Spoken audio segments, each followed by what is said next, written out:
And happy Monday morning, everybody. Welcome in to Ben and Woods. We're missing someone, though. On purpose, no worries. He's not supposed to be here. Let me start by introducing the people who are here this morning. Over to my left, the executive producer of the program, scrambling this morning after having to drive back home halfway here, is Paul Reindl. What happened, Paulie? Fun stuff. Good morning. Yeah, got about halfway to work and realized I forgot something I was supposed to do. So I turned around and went back and then showed up, 5-10 minutes after you did. Were you nervous?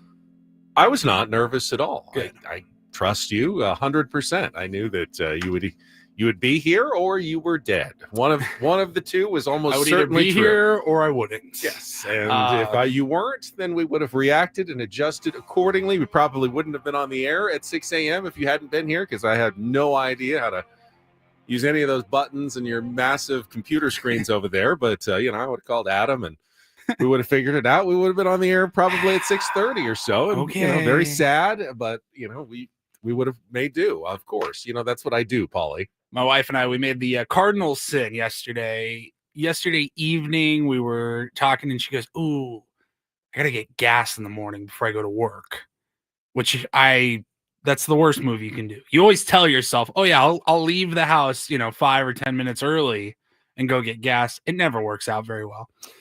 Problem is, my wife is in between debit cards because she lost her debit card, and we're waiting for the new debit card to arrive. It's the worst. Such a drag when a debit card or a credit card gets lost. You have to get it canceled. There's a new PIN, or not a new PIN, but the security code, the 3 digits on the back is different. So you got to change your subscriptions to everything. But she goes, "Can you leave me some cash so I can get some gas in the morning?" I said, "Yeah, no problem." Guess who got halfway to work and forgot to leave cash? Yeah. So. Well, I wanted to, I'm Ben Higgins, by the way. The person who's not here, if you haven't figured it out yet, is Stephen Woods, who will be back tomorrow with stories from the slopes in Colorado. Sounds like he's had a pretty good trip, though. He's not in a hospital anywhere with 2 broken legs, at least as far as I know. Said he got off the slopes yesterday for the last time with no injuries at all. So it seems like it went pretty well for Woods on his little ski trip. Yeah, it looked like a blast. But It looked beautiful. It looked like it was gorgeous. Got lucky. I mean, anytime you're actively going into a place that requires bad weather for you to actually be there in the first place, because you can't ski unless there have been snowstorms. So there's definitely the possibility of going into some bad snowstorms, and you're just taking your chances. I don't get the whole winter vacation type thing, but it seemed to have worked out quite well for Woods, and he'll be back tomorrow with all his stories. I do want to thank everybody who came out on Friday for our live broadcast at Dave & Buster's. We had a lot of fun. Paulie and I stuck around after the show for a while, played some of the games, including Connect 4 Pop-A-Shot. We may have played the longest game of Connect 4 Pop-A-Shot in history. If you don't know what Connect 4 Pop-A-Shot is, you can probably imagine you've got baskets all the way along the row, and then the balls fall down and you're trying to make 4 in a row like Connect 4, but you have to hit the baskets to do it. And we kept missing and bouncing off to the wrong baskets, and we're probably there for felt like a good 15 minutes before you finally closed me out, Paulie, in the end of the game. But that was fun. Played some air hockey. I was better at that. We had you and me skee ball. I got you 2 out of 3 on skee ball at least, so I got a little bit of revenge. I felt like you were kind of hustling me on skee ball. A little bit. I let you win the second one, then I came back and absolutely won the third dominated one. In the But third game. had a lot of fun there. So that was enjoyable, and it was good to see the tier ones who came out and hopefully had a good time, watched some basketball, and enjoyed the day. That was crazy there. I mean, the food and the drinks and the cocktails they brought us, and it was pretty nuts on Friday. One of the more fun remote broadcasts that we've had. Of course, if you didn't get out on Friday, you'll have a chance to see us on Thursday because, yes, we have finally reached opening week of baseball season. Yeah.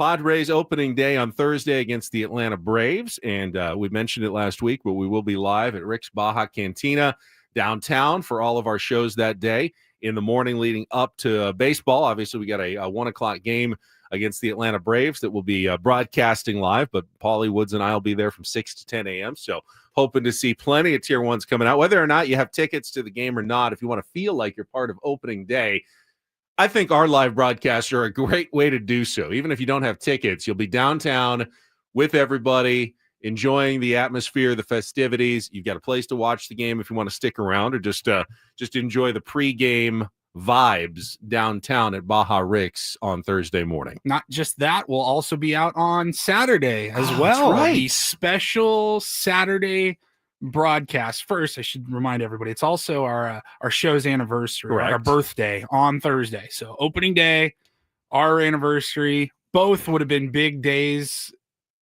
as they were on their own. So we're going to do it up real big on Thursday. Come bring us presents.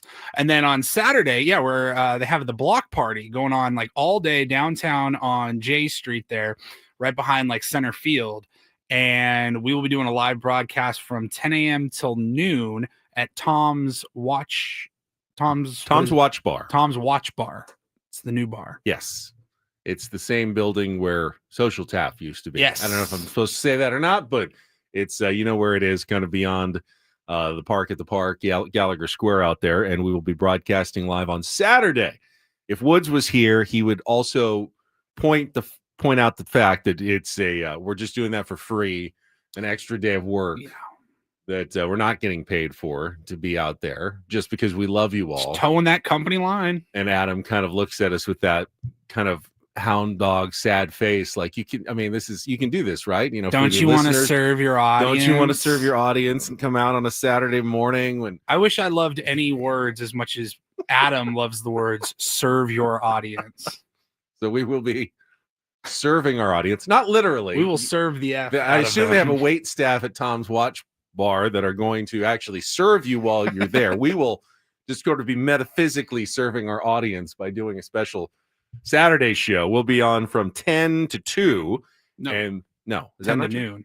10 to noon. Thank you. I'm not doing. You can do 2 extra hours if you want. In fact, I may not even make it to noon. I'll tell Woodsy about that tomorrow when he gets back. But I'm not sure I'll make it entirely to noon on Saturday. I might leave you a few minutes early. Okay. On Saturday. Have you already worked on your excuse? I'm working on my. I'm sure whatever your actual excuse is, it won't be good enough for you know Woods. what my best excuse is right now? He's not even here today. So Fair if I need to leave 15 minutes early, I would like to see him complain about that on Saturday after missing the entire show today on a Monday. Speaking of sports bars and places to watch games, yesterday we had a kind of an informal gathering of Channel 10 employees on Sunday afternoon. So I felt obligated to at least stop by on my way to work because I worked last night, but they had a lunch and went to Novo Brazil Brewing Company, the new one down in Mission Valley, which I didn't realize is, I believe, is in the same spot where Seau's, the restaurant, used to be in the Mission Valley Mall. I was going, I don't know, where is this place? And then finally I was kind of looking at my Google Maps and I go, wait, I know exactly where that is. That's the Seau's spot in the mall. They, of course, have completely remodeled it, and it was hopping yesterday, Paulie, during the SDFC game. I mean, they had it on. We've got a true soccer watching bar in San Diego. I'm sure there's a bunch of them, but that one was packed. They did it on every television with the SDFC Austin FC game yesterday. They had a huge big screen outside. I'm sure designated bars are able to do Apple TV Plus. Are the majority of bars able to broadcast like Apple TV Plus? I don't really go out to bars for sporting events. I know the Regal Siegel where Shelley works. They've figured it out. They've had the games on Apple Plus as well, and they have the league the season pass. So I think if you're a competent sports bar operator, you should be able to figure out how to stream things by this point. I would assume so, because there are a lot of sporting events that aren't available on linear channels anymore. So and they had it all over the place. When San Diego finally scored, they were down 2-0 and they scored the goal. Everybody cheered. It's kind of pretty cool. It's a moment like when the old days when the Chargers would score a touchdown and you were at a bar and everyone would cheer.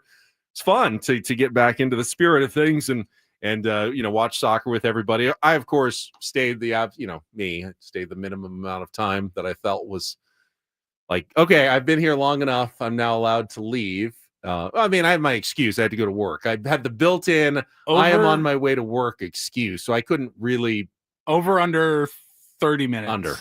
I was about 25 25 minutes, I would say, just slightly under the 30 minutes. You I just did not showed order. up, said hello, and left. I said that I did some rounds, talked to a couple of people, ended up hanging out with Steve Smith, our other sports guy, who always gravitate toward your kind of closer work friends anyway. Chatted for a few minutes, said, okay, bye everybody, I've got to go to work, and I was gone, because I am not the best person when it comes to work socializing. I really do struggle at it.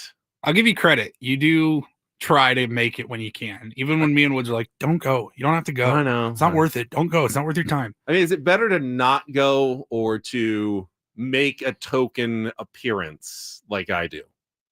I just don't know. I mean, does it feel like I'm just trying to check a box, sort of like I was there? I think when you have work is the excuse, you're probably okay. Well, right. I had like if you I just had a didn't legitimate show up, excuse. If you didn't show up for those 24 minutes, everyone's like, "Oh, Ben's working tonight, so that's why he's not." I know. But when I know that when I was there, I certainly wasn't totally into the party. I didn't order any, I didn't get a beer. I didn't sit down and have any food. I just kind of mingled for a few minutes and left. And it did feel a little bit like ticking the box. And no offense to my colleagues who are great. They're all terrific. I like them all. I'm very lucky that I work at both places that I work, and generally get along with just about everybody in both of my offices. I've just never been the kind of person who hangs out with coworkers outside of work. You and Woods, it's like, I've hung out with you don't even guys like to more. hang out with us. I get it. And I've hung out with you way more than I've ever hung out with anybody else I've ever worked with. Just because I know it's important to him that we do stuff, and I think I understand his reasoning. That's why you do it, just because you think it's important to Woods. Not just. I mean, his reasoning is correct. It is important in this particular environment to build some show camaraderie and have a bond that goes beyond just the 4 hours that we're on the air. It's too much. You can't fake it. You really do have to like each other and get along with each other. And part of that is, I do think we're the exception, not the rule, though, as far as us actually enjoying each other's presence and getting along. It was one of the craziest things that I learned when I got into radio, like a little over 10 years ago, growing up listening to radio and having favorite shows and favorite hosts, learning that there's a good chance that your favorite radio show, the guys actually hated each other. Like they hate each other. And Woods has had bad experiences before as well with, but the mics turn on and you would never really know. I know. And I mean, that's a skill as well to be able to fake it, I guess, for an audience, but that sounds miserable. It does. And sounds like way too much effort. If I was a member of the audience and I had listened to a show, let's say I'd listened to my favorite show for 2 or 3 years in the mornings. And I found out one day they actually despised each other off the air and it was all just kind of an act. I would be mad. I would feel fooled and betrayed that they were just putting on some sort of show for me. I mean, it was like literally Mike and the a Mad show Dog for New York City for what 20 plus years they were together, and like those guys did not like each other. I know. And they just showed up every morning, didn't care about how the other person's life was going. I mean, they were just yelling at each other the whole time anyways. True. So maybe they didn't have to fake it so much, but maybe we're here to have a good time in the mornings and be a part of a community, and it just feels like you have to have some genuine appreciation for the other people if that's ever going to work. So yes, I've put in some time at least with you guys. I'm probably not as much as Woods would like, but it's not the easiest thing in the world for me. I've never been a great socializer when it comes to, especially, with work colleagues, but even really in my personal life at all. I'm not. Just awkward. You've gotten much better over the years. Thank you. Maybe that's the Woods effect. I'm not sure.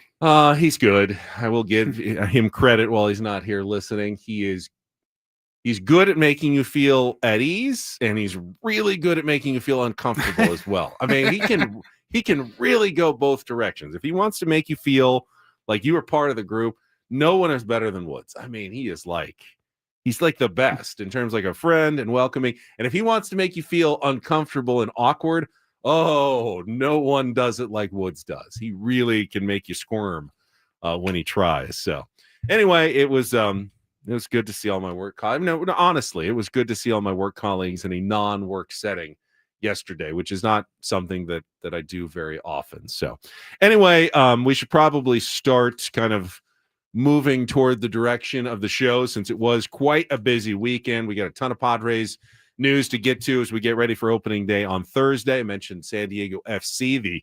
The run is over. They have now lost a game in franchise history. It was going to happen at some point. Yeah. Pull the Band-Aid off. It happened on the road yesterday. Probably a game they could have, maybe even should have won. We can talk about that as well. And, of course, we're down to the Sweet 16 now in the men's NCAA Division I tournament. We can talk some college basketball on the program today as well. San Diego State got some bad news over the weekend as well that we can talk about. So we'll set the menu for the show coming up. Get you ready for a Monday without Woodsy, but he'll be back tomorrow. Paulie and I got you until then. Appreciate you getting up with us on a Monday morning. We'll check traffic with Kelly Danik. I believe she is back after she was off on Friday, and then we will return with Ben and Woods on San Diego's #1 sports station, 97.3 The Fan.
Ben and Paul with you here on a Monday morning. And before we do anything else today, I thought it was important to acknowledge the really, really sad loss we had in the San Diego sports community this weekend. Saw this post on Saturday night from Keith Murphy, who I believe is an Iowa sports radio TV host and was a friend of our good friend Bryce Miller, the columnist for the San Diego Union Tribune, who's been on this show and this station many, many times over the years. And you've been reading his work in the UT for the past decade. And Keith tweeted on Saturday night, "Is with overwhelming sadness that I share that my friend Bryce Miller has passed away. World seems less fun without a guy who could write so well about the pleasures of life and who never said no to an adventure.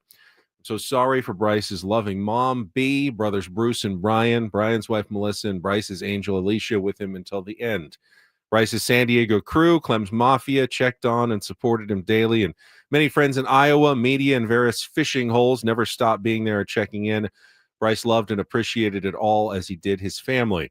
Bryce squeezed so much joy into his 56 years. He did it by saying yes. Yes to fun, yes to living, yes to today. Figure the rest out later. That seems like the message he'd want you to know. Don't take time for granted. It's our most precious commodity. Rest in peace, Bryce. Thank you for being a great friend to Jenny and me. We will never stop missing you."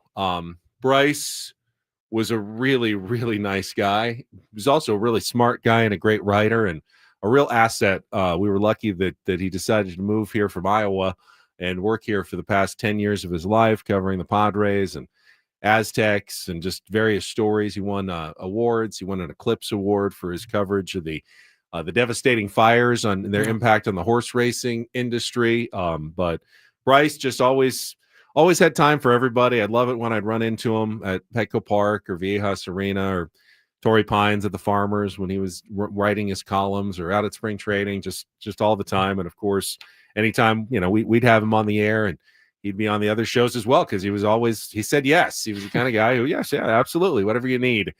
Bryce was really, really terrific. And he wrote about his battles with cancer. He was diagnosed a couple of years ago with muscle invasive bladder cancer, went through the treatments, went well at the beginning, but obviously, had fighting it again the past month and was in the hospital and unfortunately passed away over the weekend at the age of 56. Much too early, Paulie, to lose Bryce Miller. Yeah, he's one of the good ones, and when you think about, as dark as it can be, when you think about like the end of your life, you think about what are people going to say about you, and seeing what everyone has said about Bryce Miller, I thought beautifully told the story of his life. Everybody all agreed. He's just one of the sweetest, nicest guys you'll ever meet, let alone in this particular business of journalism and media and sports media.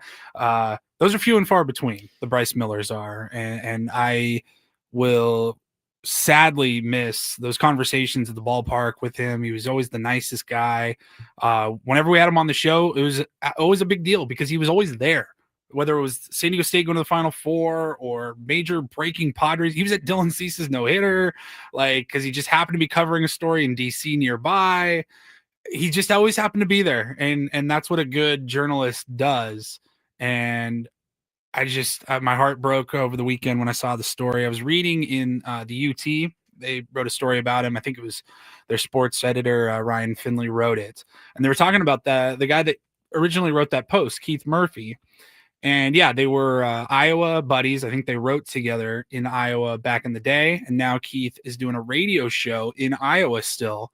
But for the last several weeks, he's been doing his radio show remotely from Bryce's hospital room. And just the friendship that they must have had, the bond that they had, that broke my heart. I was weeping when I read that part of that story, that he was in his hospital bed. I don't know if Bryce was conscious and listening or I have no idea, but to know that his best friend was there doing his still working, but wanted to be by his side, I thought was very touching. And, we talked about it a couple of weeks ago with the GoFundMe that was going around. And, when those go out, with the circumstances that are involved, you kind of know, you have a feeling time is probably of the essence here, and that ended up being the case. And my heart just goes out to everybody that knew Bryce and loved Bryce. It's funny. I told the story at fantasy camp, but everyone seemed to know Bryce. I was playing golf while you guys were playing baseball, and just happened to be paired up with a couple of guys who were originally from Iowa, and they heard I was, worked in San Diego. They go, That's "Hey, right. you know Bryce Miller?" And I go,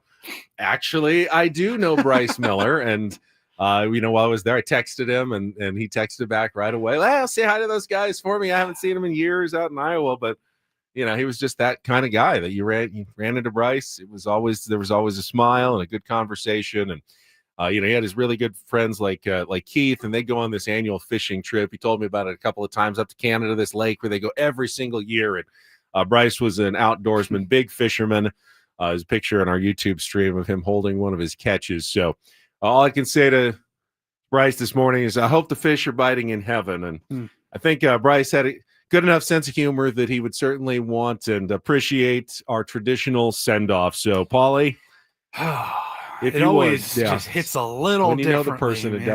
it definitely hits a little differently. But it really is the highest honor that we can bestow here on Ben and Woods. Love you, Bryce. And I really hope we can see more unity and more peace when already things are so difficult.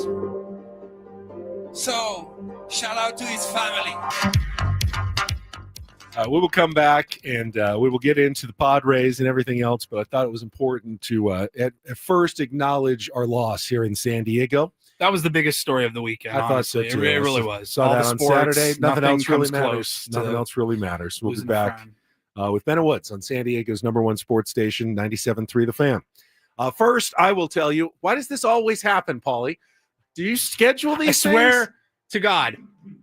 Actually, you kind of scheduled this. I didn't mean to. It just happens. Of course, I'm supposed to tell you about trustandwill.com right now. Hey, Bryce. Did you have all your affairs in order? Just stop, Paulie. Just stop. I mean, it is a reminder of how important it is to make sure you set stuff down on paper because you never know. Mm-hmm. People get taken from us way too young. So if you want to have some peace of mind knowing that your family and your wishes will be followed after you're gone, you go to trustandwill.com. It's a really simple process.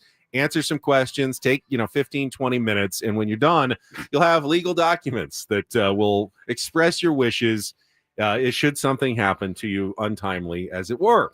Go to trustandwill.com. Use the code FAN and get 20% off your legal documents and free shipping of your estate documents. It's trustandwill.com. You can, in fact, if you set up a trust, you can avoid probate, which can save your family a lot of time and money and expenses and headaches of dealing with the probate process in courts, all with the simple process of going to trustandwill.com, getting your legal documents set up. Do it today. Please go to trustandwill.com. That's trustandwill.com.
if you had any doubt, it is opening week for Padres baseball season, which means we will be talking a ton of Padres today. Got a lot of news to get to. Also have some guests coming up. Spring training Sammy will join us for the final time from Peoria, Arizona, coming up in 1 hour. His last game today against the Seattle Mariners. Padres will then break camp, head back home, have a couple of days of workouts, and then open up on Thursday afternoon against the Atlanta Braves. So Sammy will join us at 7:35, and then at 8:35 this morning, Padres beat writer for MLB.com, AJ Cassavell, is going to check in. He is also in his final hours in Peoria, Arizona, and we'll have more on the competition for the final roster spots. And Paulie, that I think is the big news here as we start this morning. The news that we got yesterday about some decisions, not officially announced by the San Diego Padres, but through reporting by AJ and Kevin Acee from the San Diego Union Tribune, we can feel fairly confident at this moment that the final position battles have almost been decided. In fact, according to reports in the clubhouse, Gavin Sheets, Yuli Gurriel, Jose Iglesias, and Martin Maldonado have all made the 26-man opening day roster for the San Diego Padres, which leaves just one spot left on the team. What's the first thing when you hear those four names and the fact that they made the club? What's the first thing that goes through your head, Paulie? Huh? Yeah. That's the first thing that goes through my mind. Huh? Then I think the second thing that popped into my mind was Luis Campusano again. With Martin some time in AAA. With Martin Maldonado getting the job as the backup catcher, that means Luis Campusano almost certainly going to start the season in AAA. Now he has options. Yep. So you can send him down and bring him back up. But I don't think is the right reaction. I saw in our chat, KG wanted to know if I was going to be the resident doomer this morning with Woods not here. I don't really feel the need to do so, and I don't actually feel a moment about it. It's actually, for me, one of the least surprising revelations of the spring, that AJ and Mike Schild are going to go with the more veteran guys to start the season. They just, you know how baseball executives and coaches tend to think, and they would rather see a proven track record in the big leagues over the unknown quantities, at least to start the season. They're going to give the veterans a shot. I don't think you can certainly say that any of these guys are guaranteed a spot on the team all the way through the year, but I am not surprised at all that they are going to make the vets at least their first option as they get the season started. None of them, they all had decent springs. Yeah, Yuli Gurriel's been hitting well lately. The average is up to around 300. Gavin Sheets, 6 home runs, leads the Cactus League. You knew he was probably going to get a spot. So we talked about the Gavin Sheets promotion or, whatever. Last week, That was like Thursday afternoon. So we talked about it, I think, on Friday. But that led me to believe, okay. And we talked about this all last week. Merit-based, being rewarded based on merit and showing up, kicking ass in spring and earning a job. And that's, by all accounts, what believes to have been happening here with Gavin Sheets. And I'm looking at Oscar Gonzalez going, well, why not also with him? So Oscar Gonzalez couldn't do much better. 400, having a great spring. Brandon Lockridge is having a great spring. Connor Joe is having a really good spring as well. And those are three of the guys, along with Tyler Wade, Eggy Rosario, Mason McCoy, although I don't think he's going to make the team. But those are the guys battling now for the one spot left. And according to the reports, Padres haven't even decided on that one spot. Now, here's the risk. Could you lose some of those guys by choosing the veterans? Eggy Rosario, we know, doesn't have any options left. Tyler Wade doesn't have any options left. Oscar Gonzalez, I think, has options, but he had an opt-out in his contract. If you lose, 1, 2, or all three of those guys because you didn't put them on the roster, they latch on somewhere else, end up having good seasons. At that point, you'll say, wow, the Padres made a huge mistake by going with these veterans when they had great guys in camp that they overlooked. Now, if you can keep those guys, though, send them to AAA and, have them at your disposal. If they're willing to stay in your organization, or you can pass them through waivers and keep them, then you're getting the best of both worlds. You're getting a chance at the veterans. If they don't work out, you still can promote any of these guys at any point to the roster later in the season. And I would expect all of those guys, if they stay in the Padres organization, I think there's a good chance you see all of them on the big league level, at some point this year. They will get their opportunities to succeed. I do worry about losing a guy like Oscar Gonzalez or Eggy Rosario, with waivers here, and we'll see if, they can sneak them through at the end with other teams making their final roster decisions, and whether they think one of those guys might be an upgrade, and the Padres end up losing them if they don't make the team. One of them will probably make the team here. I don't know, who of those last 6, who do you think deserves that last spot on the roster? I'm kind of up in the air between Oscar Gonzalez and Brandon Lockridge, I think, right now. So they definitely they need a backup outfielder to Jason Hayward in left, and could be Lockridge, could be Gonzalez, could be Connor Joe. Could be Connor Joe. That's why they signed him. A little bit of everything, right? I think it's got to be one of those 3, honestly, which is bad news, unfortunately, for Tyler Wade and Eggy Rosario. Both guys who don't have options, so you absolutely could lose them. You could trade them here, at the end of camp. So I was going to ask, do you think a trade is looming when you have so many guys for one spot, and you don't want to lose those guys to waivers? You can't just send them all down to AAA. Yeah, I don't think there'd be a huge market in terms of what you're getting back. This would be a low-level minor league prospect type trade, but it's certainly a possibility. And Mike Schilt commented over the weekend that it's really you don't think a Tyler Wade would command anybody that could maybe help you out this year? Trying to find a diplomatic way to answer this question other than no. Yeah. But a guy with again, we love Tyler Wade. Love talking to him. He's loved in that clubhouse. Good vibes. A 500 OPS guy is just not going to move the needle outside the organization. Now, hey, they meet Tyler Wade. That's another team that goes, oh, I remember that guy. He was on the Padres last year. He wasn't in their system. He was on the Padres last year. I don't know. I just don't know that you feel like, the value of Tyler Wade would be having him in your entire spring camp, bringing that, relationships that he can do, and bringing his clubhouse presence. Just throwing him in on opening day. It's like, okay, Tyler Wade is here. Let the party begin. Thank God. I don't think it really is there's not going to be any value outside of the Padres right now for Tyler Wade. Eggy, maybe, there might be a couple of teams that need a backup, a guy who can play multiple positions and hits well against lefties that might, bid against each other up to a, high single A prospect or something about it. But, you're just not going to get much for any of those guys. And, the reason is so many guys have had good springs. This is, as Mike Schilt said this weekend, one of the toughest decisions they've ever had.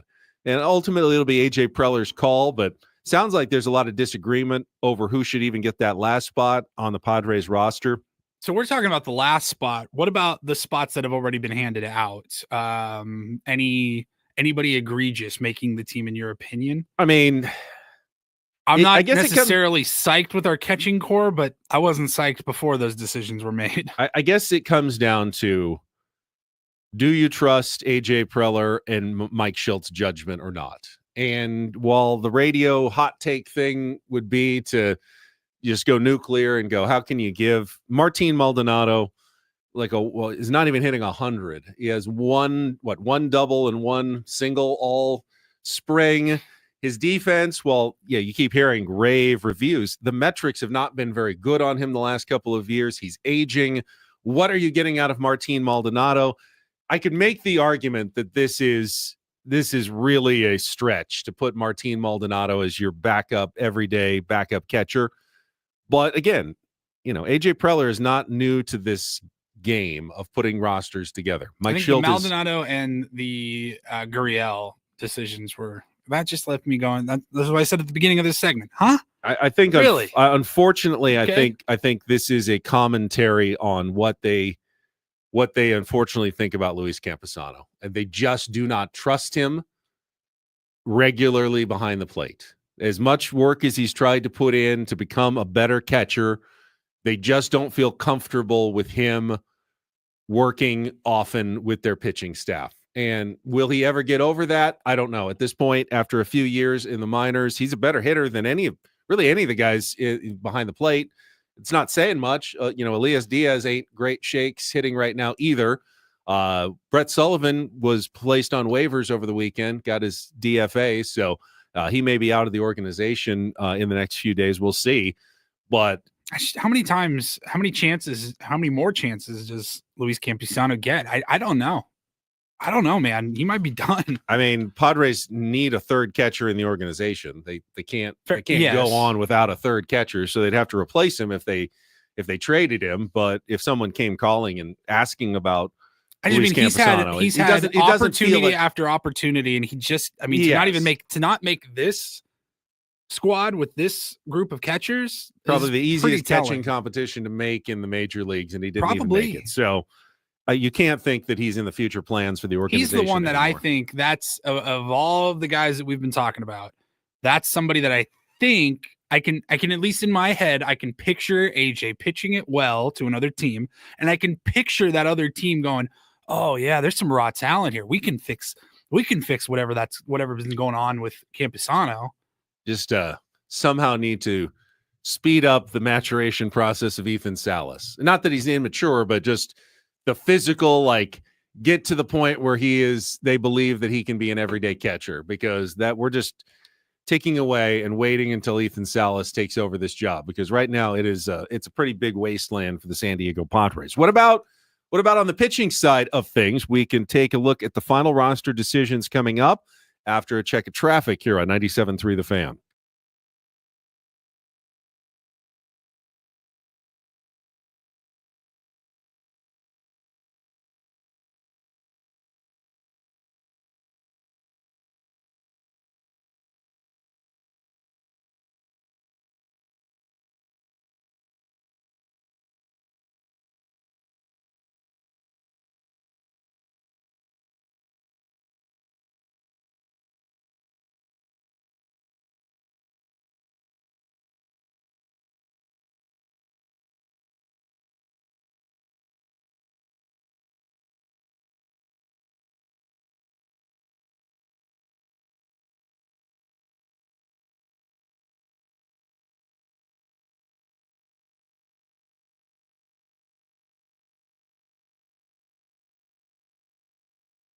All right, there are still a couple of pitching slots that are unknown as to how the Padres are going to fill it out. With Yu Darvish starting the year on the injured list, and he came back to San Diego, and they're still not overly concerned. They feel like he's going to start throwing here in the next couple of days, but he clearly won't be ready for the first at least 2 or 3 turns through the rotation. Padres are going to need 2 starting pitchers, and they have 3 choices for those last 2 spots.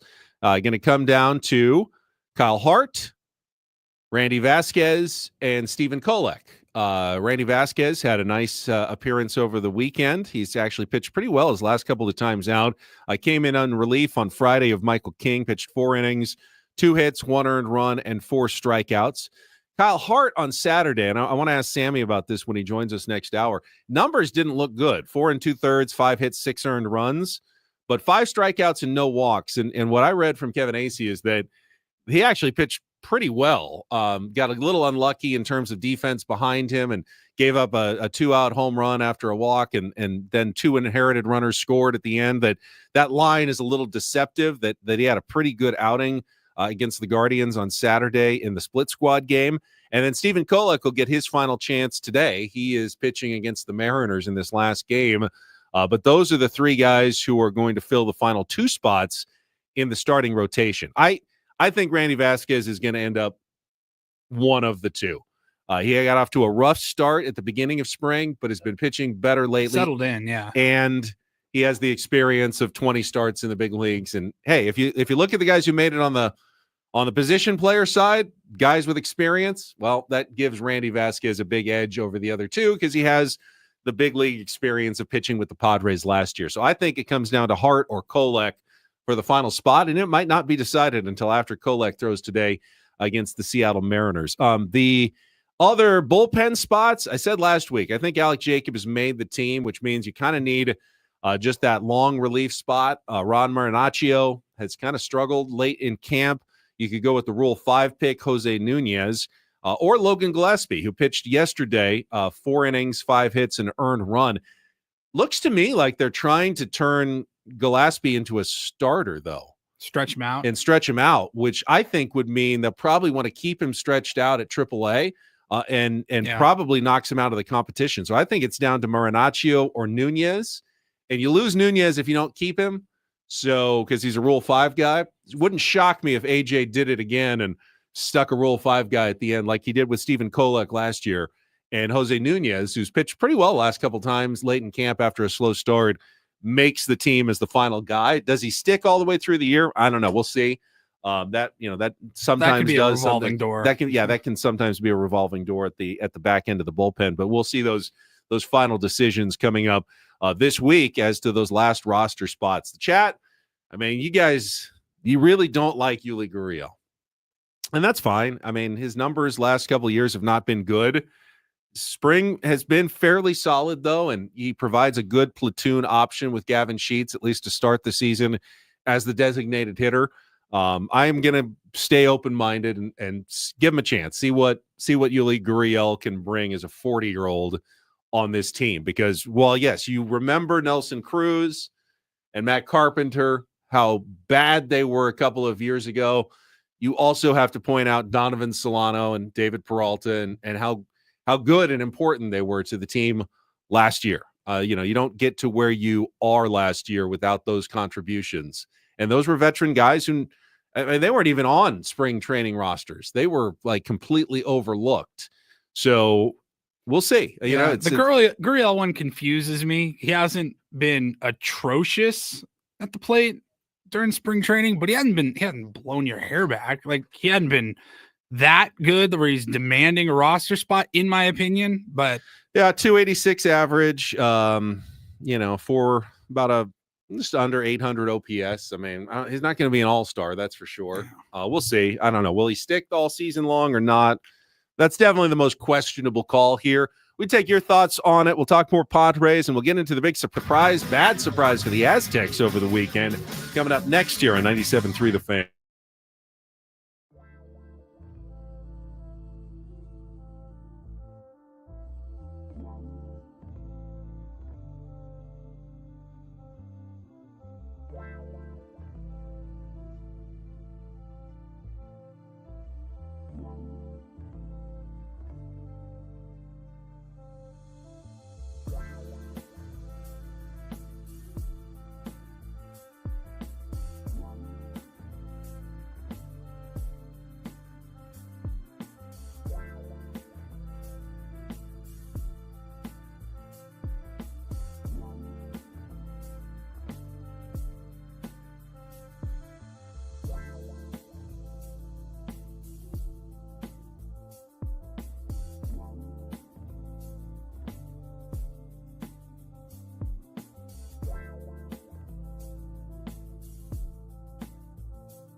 Yeah, I don't get the sense that that anyone's too up in arms about Gavin Sheets or Jose Iglesias or even Martin Maldonado making the team. But the Yuli Gurriel news definitely has some of the tier ones in the fields this morning, and I guess we will see how it plays out. We'll talk with Sammy Levitt, spring training Sammy, and get his thoughts coming up later this hour on the final roster decisions for the Padres. Paulie also tells me we'll have some tickets to give away tomorrow for opening day. Yes, Wow, sir.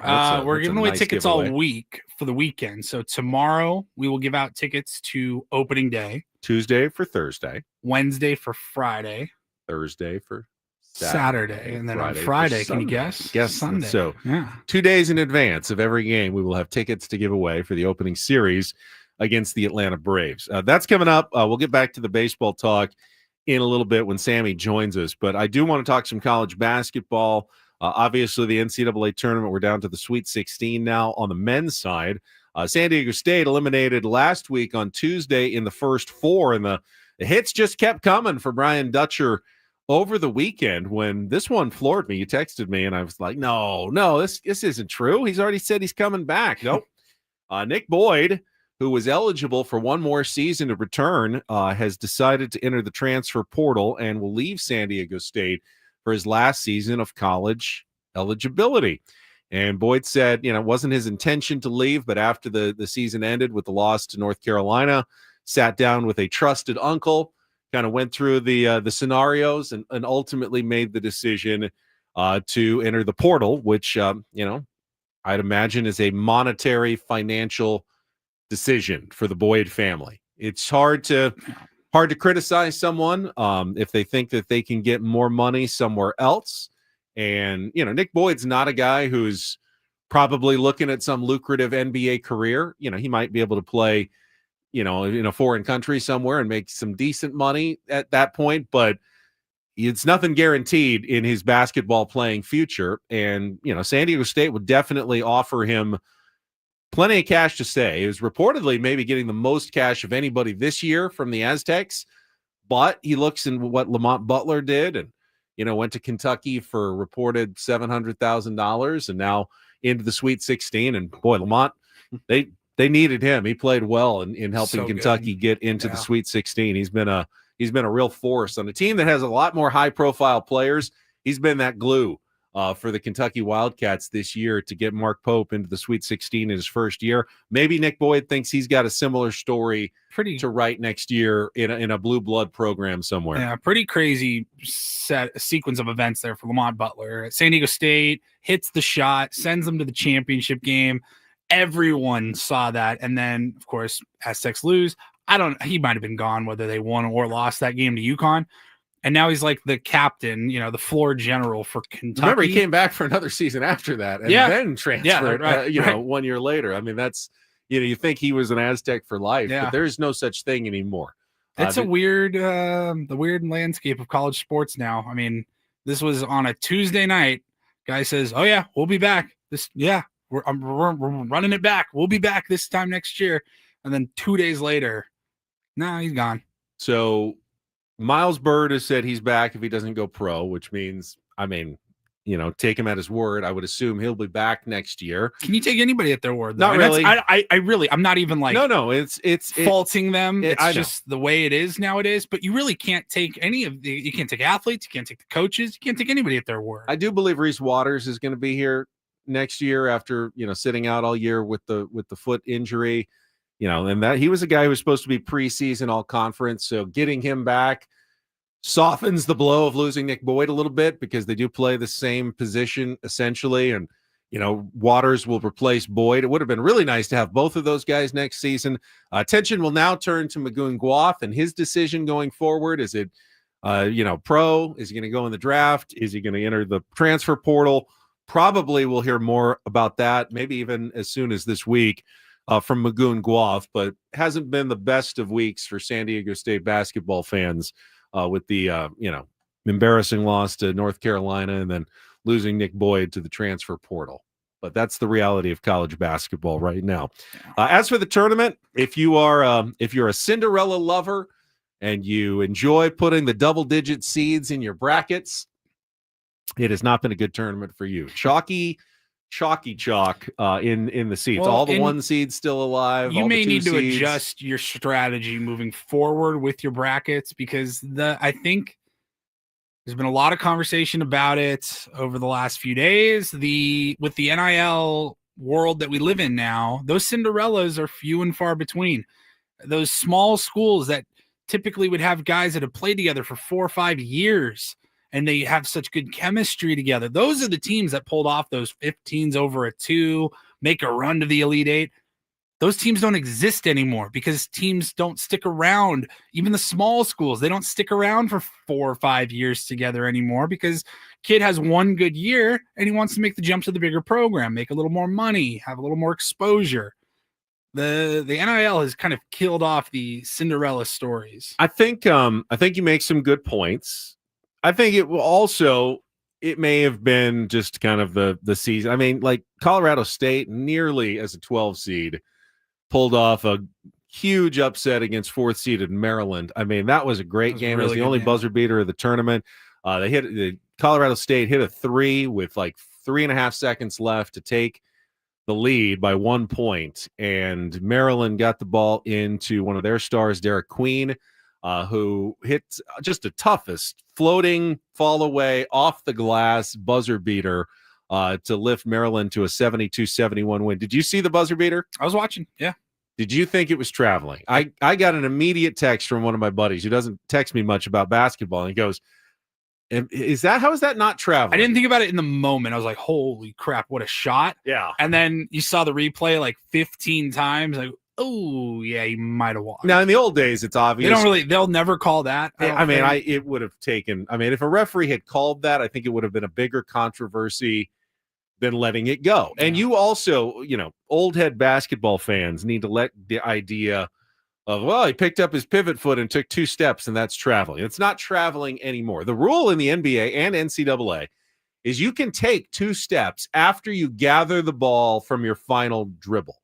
So if you are like just stepping as you gather the ball, you can take 2 steps. And he took 2 enormously large steps, after gathering the ball and made his shot. Now, was it 2.5 steps? Could it have been traveling? Yeah. Was his foot down when he gathered the ball yet? So maybe that was the first step and it was actually the 3rd step. I'll listen to the argument, but I would never expect a referee in that situation on that close of a call, given what the rules are, to blow the whistle there. It's just the way basketball is played nowadays. And it was a great shot. Derek Queen, frosty veins for Derek as he lifts Maryland, the Crab 5, into the Sweet 16. It's blue bloods though. All the 1 seeds. Florida beat UConn. That was a really good game. I watched that yesterday morning. So UConn's bid for a 3-peat is done, but they lose to the 1 seed in Florida. Duke is cruising. You got Michigan State, Arizona, Houston, Auburn, Michigan, Alabama. This is just the absolute, biggest names in college sports seem to be populating the Sweet 16. I will say Michigan cruising past Texas A&M after they barely beat UCSD shows well how well UCSD played in that game. I think the biggest surprise so far of the tournament would be St. John's not making it to the Sweet 16. They lost to Arkansas. So yeah, that's the biggest. The highest seed left is 10th seeded Arkansas. Hard to call Arkansas with John Calipari as their head coach and a national championship pedigree in their past anything like a Cinderella. That Arkansas does not wear the Cinderella slipper. But that was the biggest surprise. That's the only 2 seed that's lost is, I believe, Rick Pitino's team. And then he went and watched his son, Richard Pitino, as New Mexico played as a 10th seed and had a double-digit lead yesterday in their game against Michigan State.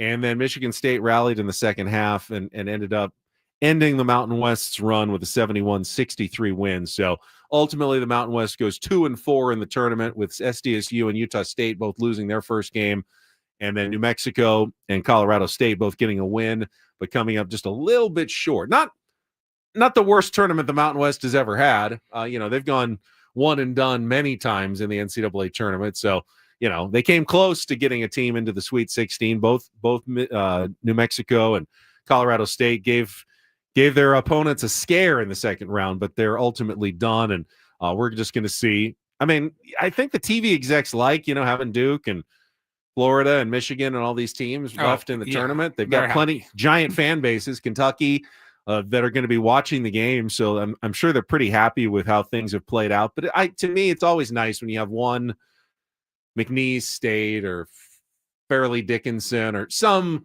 random school that kind of captures our attention going into the second weekend. And really, we have none of that in the NCAA tournament this year. There just isn't any school that even resembles a Cinderella in the tournament this year. No, the fact that Arkansas, right? That's the lowest seed. Yeah, 10, and it's Arkansas. This is not some They're a good little team. tiny program out of nowhere that made the Sweet 16. On the women's side, Saturday night, San Diego State, unfortunately, as expected, just got obliterated by third-seeded LSU. 103-48 the final, but congratulations to Stacey Terry Hudson and the Aztecs on a great season, making the NCAA tournament for the first time in 13 years. Didn't have to watch long. LSU jumped out to an 11-0 lead and really never. That was it. That was really it for the game. I mean, if you think that the men's side is haves and have-nots in basketball, the women's side is even more top-heavy and lopsided when it comes to the top 10, 12 teams in the country. There's a big drop-off to the rest of the talent in the world of women's college basketball. So, but it was great for San Diego State to get there. But ultimately, 4 teams in the NCAA tournament, men's and women's side from San Diego State and UCSD, and it was an 0-4 appearance in the tournament for our teams this year. But at least we had a week where we got to enjoy seeing them play, and UCSD gave us, I think, the biggest thrill in their game against Michigan in the first round. That one was pretty exciting. Eric Owen's name already in a lot of coaching rumors right now this week. I would think so. Yeah. As teams are looking to fill spots. I saw Texas hiring Sean Miller from Xavier as their new coach to replace Rodney Terry. But Xavier, who played Texas in the first 4 game, beat Texas, and Texas said, okay, plucked their head coach. Stole him right out of Xavier. Win, but you actually lose. Yeah. It's like, wait, hold on. We beat that team and they just took our head coach from us? No, it's not a lot of fun. So anyway, quick update on the NCAA tournament. Still to come, we'll get into SDFC, more Padres talk ahead. But up next, it is time for Don't Do This on a Monday. I've got a story about a high school basketball coach who lost his job just like that, a snap of a finger. Oh, I think I know it. We'll get to that and Don't Do This coming up next after a check of traffic. Ben and Paul on a Monday on San Diego's #1 sports station, 97.3 The Fan.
Got our last Peoria appearance from spring training Sammy coming up at the bottom of the hour. First, though, Don't Do This is brought to you by Trust and Will. Don't leave your entire estate, house, kids, and life savings up to chance if and when you die. Do set up a Trust or Will online at trustandwill.com. This is a lot more affordable than you think. Visit trustandwill.com for more info. All right, I will start us today with a story out of a girls basketball team in Northville, New York, and the move by their legendary high school basketball coach that got him immediately fired at the end of the game. And to describe what happened, I will turn things over to my colleagues from ABC News. This morning, a high school coach caught on camera yanking a young player's ponytail. It occurred just after Northville High School lost a close state championship. Haley Monroe can be seen looking upset on the sideline before Coach Jim Zulo pulls her hair and then gets in her face. One of her teammates, Amaya Tompkins, quickly steps in between them to separate the two. It's believed that Tompkins is Zulo's niece. Zulo, who's 81 years old and a member of the New York Basketball Hall of Fame, was fired immediately. Zulo saying in a statement that he deeply regrets his behavior, adding, "As a coach, under no circumstance is it acceptable to put my hands on a player, and I'm truly sorry. I wish I could have those moments back." He told ABC's Albany affiliate WTEN that Monroe had cursed at him after he instructed her to shake hands with the opposing team, leading to the incident. The Northville Central School District releasing a statement calling the behavior completely unacceptable and saying in part, this individual will no longer be coaching for the Northville Central School District. All right, so this was his star player, Haley Monroe, who was crying already. You can see her; she is in tears after she had fouled out of the final game, and they were going to lose. And she was having not the best of sportsmanship moments. If really, she said, "Hey," he said, "You need to." She was fine. She was upset. She was emotional upset that they lost, but she wasn't like. She didn't storm off. She didn't refuse to shake anybody's hand. She was standing in line with her team. If she cursed out her coach, that's wrong, and she should be disciplined for that. But certainly not by having her ponytail yanked. I mean, yanked her head hard. It was really, you're watching our stream, you can see it, but he yanked it pretty hard. Do this to her teammate who stepped in and kind of got in between coach and the girl and said, "No, you don't touch her ever. Like you do not do that." And at some point, I guess this coach, as they said, was in the New York Basketball Hall of Fame. 81 years old, though. At some point, perhaps it's time to hang it up. And he had that decision taken out of his hands over the weekend with our first DDT story. Yeah, that was a no-brainer. Well, he did it again. This one was an all-timer, Paulie. Oh, man. Folks, just double check, proofread before you hit send. I make mistakes too. I get it. I totally get it. Yeah. So if you missed it, about an hour ago, we were actually paying tribute to our friend, Union Tribune columnist Bryce Miller, who passed away over the weekend, sadly, at the age of 56, lost his fight with cancer. And you started to see everybody paying their respects online and sharing some stories about Bryce Miller, and leave it to old Bob Nightingale, who posted in a since deleted tweet. He quoted Kevin Acey, who posted the story from the Union Tribune about Bryce. And then Bob Nightingale writes, "Awful news. Bryce Harper, the talented and sharp-witted columnist for the San Diego Union Tribune, has passed away at the age of 56 from bladder cancer." Bryce Harper, Ben. Well, I mean, Bryce Harper shares a name with a Major League Baseball player. It's just a pitcher for the Seattle Mariners. That would be Bryce Miller, not a slugger not Bryce for Harper. the Washington Nationals. Now, I think Bryce would be laughing about this. I think the Phillies, yes. I think Bryce would be laughing about this because he actually did a story about him sharing a name with Bryce Miller from Padres camp. I think it was last year or the year before. He went over to the Seattle Mariners side and sat down with Bryce Miller. It was a really funny story, and I think Bryce has that kind of sense of humor.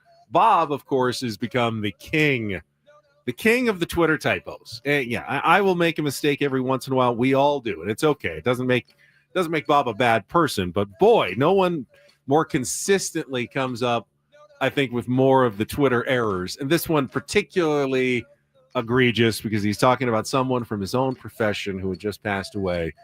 Still got the name wrong. Come on, Bob. Come on. Just one, just one or two more beats on the proofreading, and we'll get there. All right, finally, let's get to do this. DD Mega Doo-Doo. This was a story of sportsmanship out of Australia, where they had their NBL, their Basketball League Championship Series between Melbourne United and the Illawarra Hawks.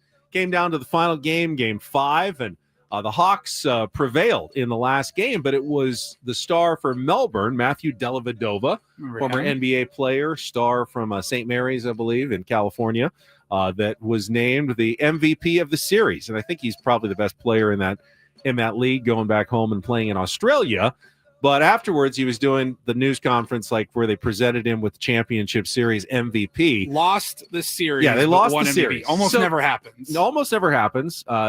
Jerry West famously won the NBA Finals MVP award, even though they lost to the Boston Celtics, and well chronicled in the Winning Time series on Max. But Dellavedova kind of didn't feel right about it. And during his press conference, he first called out one of his opponents, Will Hickey, who had a really great championship game with 21 points, 10 rebounds, and 8 assists. And then, it said, this is wrong, walked off the stage with his trophy, handed it to Hickey, from the other team. Dude, this really belongs to you. You had a hell of a series. Guy's shaking his head like, no, it's yours. It's yours.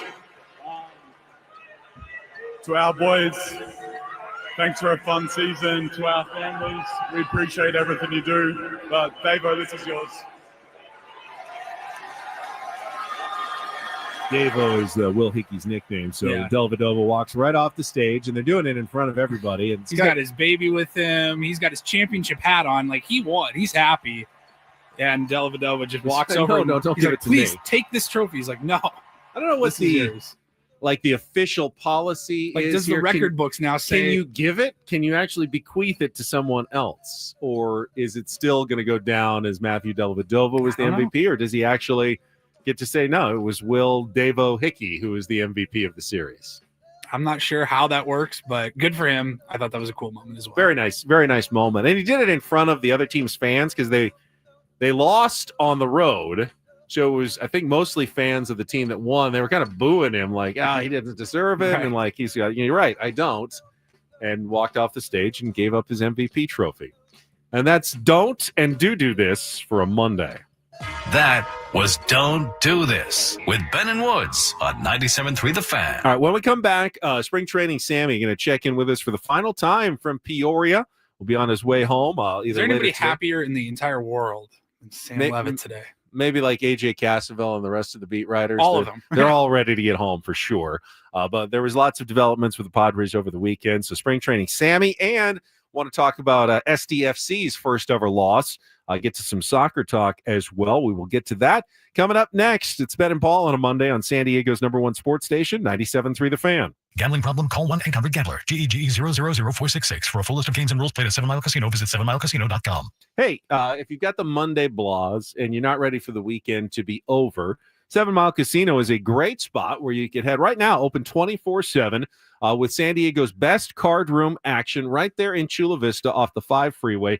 So easy to get to and so fun as well. Woodsy and I have been telling you about it for years and years now. It's our spot to play cards, and we want you to make it your spot as well. And if you are a serious card player, they also do a great job catering to the high-limit players. They've got high-limit action. If it's Texas Hold'em you're looking for, want a little higher stakes at the table, or California-style blackjack, you can do that at 7 Mile Casino in a comfortable, smoke-free atmosphere, friendly dealers ready to take care of you. And then when you're hungry, head right over to Sammy's inside 7 Mile Casino, Sammy's Wood-Fired Pizza, not only with their great menu, but they got the 24/7 players menu with the Asian favorites like the Kung Pao chicken you can get any time of day or night. Enjoy their fantastic patio right there on San Diego Bay. Beautiful views out to Coronado. And then get back to the card tables where you're playing all your favorite games right there at 7 Mile Casino. So many different reasons to go.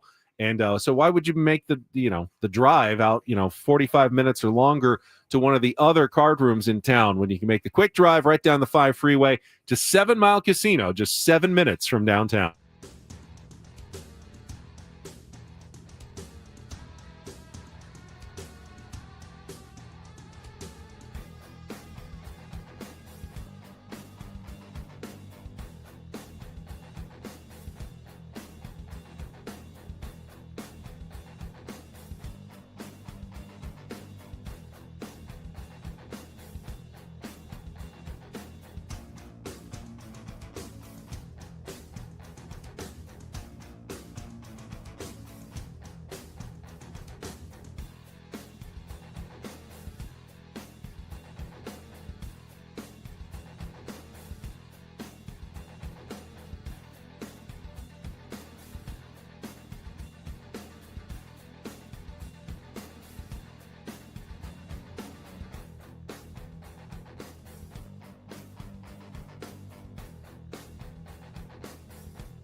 Padres play their final Cactus League game this afternoon. I believe it's an earlier start because trying to get everybody out the door a little quicker. 12:10 against the Seattle Mariners, and then they will break camp and return to San Diego for Thursday's opening day matchup against the Atlanta Braves, which means Sam Levitt has finally reached the end of his 6.5, 7 week sentence in Western Phoenix for Peoria, Arizona. He will be done after today. So this is the final appearance of spring training Sammy with us here on 97.3 The Fan. Sam, I just wanted to say fantastic job again at spring training. I know it's not necessarily the easiest of tasks. It's a lot of fun at the beginning, but by the end, it definitely starts to be a grind, just like it is for the players. And you did a phenomenal job all spring. Well, thank you very much. It is a grind. It can get a little repetitive out here, but it's a lot of good stuff. It's a great time of year. And as always, I'm very appreciative of the opportunity to be out here. And I think on a lot of days sort of be the eyes and ears of the fan and report back, whether it be here on the radio or social media, what's going on day to day here in Peoria. I do want to say, I know you took a moment earlier very nicely to remember Bryce Miller. Just heartbreaking, sad news over the weekend. Bryce was such an incredibly nice guy, so welcoming to me in the press box, in the clubhouse, and just a funny, kind man, and he'll be dearly missed. So my thoughts are with his family, and just heartbreaking news about Bryce. Well said, Sammy. I saw you were crowdsourcing your work schedule this weekend for Saturday's split squad game, and you wanted to know if people wanted you to cover the general starting lineup in Dylan Cease in Peoria, or go on the road to Surprise for the game against was it the Guardians, I believe, on our Goodyear, of the game against the Guardians on Saturday. Which one did you end up going to? I ended up going to the Kyle Hart start. Okay, good, because I wanted to ask, because I heard the numbers didn't look good, but then I read later that maybe don't believe the numbers, that he looked better than the final numbers indicated. I totally agree. I think in a couple of those innings, the first inning, it was a tough test for Kyle Hart. He was facing an A-plus top of the lineup for the Guardians with Stephen Kwan, and then Jose Ramirez, then Lane Thomas and Carlos Santana. He quickly gets Kwan and Ramirez on a couple of ground outs. He got ahead of Lane Thomas 1-2, but then hit him and then fell behind Santana 3-1, hung a changeup, and Santana took him deep. And then later, after he kind of settled in, retired 6 in a row in the second and the third. Got the first 2 outs of the fourth inning, fly ball to deep center, gets lost in the Arizona sun. Forrest Wall, definitely, catchable ball, but it falls in on the warning track. Ground rule double, inning should have been over. Next batter, a 2-run home run, and then some shaky defense later in the start. And I totally agree with that I think he was actually quite a bit better than what the final line would indicate. So I wouldn't read into that final line too much, but it did, I think, also just remind you of, look, if Kyle Hart is given that opportunity to start in the major leagues for the San Diego Padres, look, he is going to be a guy who's going to have to be really, really fine, because he's not going to blow you away with his velocity, but it's going to be about mixing and matching and location and up and down and in and out. And he's not going to be able to make mistakes like he did in that first inning, get ahead of a guy 1-2, hit him, then fall behind the cleanup man. He's going to have to be really, really fine, can have success, but I think he's going to be have to be that kind of guy. So, yes, final line, not indicative of what he really was, but a good reminder, I think, of what he's going to have to do to have success in the major leagues moving forward. So, Sam, we know that with you, Darvish, starting the year on the injured list, the Padres need 2 more starters. Yeah. Do you agree with my take from earlier? I think Randy Vasquez will be one of them, and he's pitched better his last couple of times out. I think the experience is just going to sway the argument in his favor, which means I think it's Kyle Hart or Stephen Kolek for the last job. We'll see Stephen Kolek today, and it may come down to this last start. But do you feel like Randy Vasquez is probably going to be, at least at the start of the season, one of the 5 starters? I do, and I think Randy is, a known commodity. Obviously, he had a tough start to spring, but as you alluded to, Ben, it's been better as it's went along. And look, one of the things, and we've talked about this before, that Randy has in his pocket that Hart and Kolek don't, and some of this doesn't matter as much anymore because there are 2 spots in the starting rotation, at least one turn through, available now with you, Darvish, dealing with the elbow inflammation. we've seen Randy Vasquez be able to give you 5-6 innings and figure it out and get through his start. We've seen him be really good at times too. So, that's something that we don't know about with Kolek and Hart. If they're going to be able to do that, they very well may be, but there is some track record, at least in some sense, with Randy Vasquez. So I agree with you, Ben. With 2 spots now, I think Randy gets one of them. My prediction, I'm not reporting this, it's just my guess, would be Kyle Hart for that last spot, and that Stephen Kolek ends up, not to any fault of his own, going down to AAA and continues starting and developing. I'm sure they'll probably have to use him at some point here during the season. Again, no guarantee of that, but I guess my final prediction here on the final morning of spring training would be Vasquez and Hart for those final 2. All right, we'll see. I actually think maybe Kolek. If he pitches well today, I don't know. Ben, you could be right. Getting the Kolek sense. Talking to Sam Levitt last day at spring training. Now, we saw the reporting, nothing officially announced by AJ Preller or Mike Schilt about the final roster spots, but plenty of reporting that it's going to be a vet-heavy bench with Gavin Sheets, Jose Iglesias, Yuli Gurriel, and Martin Maldonado all making the team. What are you kind of hearing in that clubhouse, and can you confirm some of those reports as well? Yeah, I will tell you, I know Kevin reported it, and I think, I'm not sure if AJ Cassavell put it out as well or confirmed it or what the terminology would be. I sent some of the same rumblings yesterday, earlier in the day. Obviously the Padres haven't made it official yet, but the reporting's out there. Look, we talked about this a handful of weeks ago. I'm not surprised. I think they really, really value the veterans. I think they want to see what they have in Yuli Gurriel, in Martin Maldonado as well. I know there are fans out there that, and I see it on social media. I've had people talk to me about it here, that feel like, there have been guys that have played really, really well and have earned those spots. And look, there's probably an argument to that. But we've seen this front office before, whether it was Nelson Cruz and Matt Carpenter. Carpenter was a little bit different, had a bigger contract. Or last year, and again, different situations. Solano and Peralta probably, a little bit better of the last few years than say, Yuli Gurriel or Martin Maldonado. But we've seen this front office err on the side of seeing what they have in veterans they bring in before they're going to go dip down and go to somebody, in the minor leagues, or in this case, still in major league spring training. So I'm not surprised. I think they want to see what they have in Gurriel. I think they view it as, at least early on, a good DH option, along with Gavin Sheets. The Maldonado part of it, Ben and Paulie, look, Luis Camposano obviously had an opportunity this spring to come in and grab that backup job.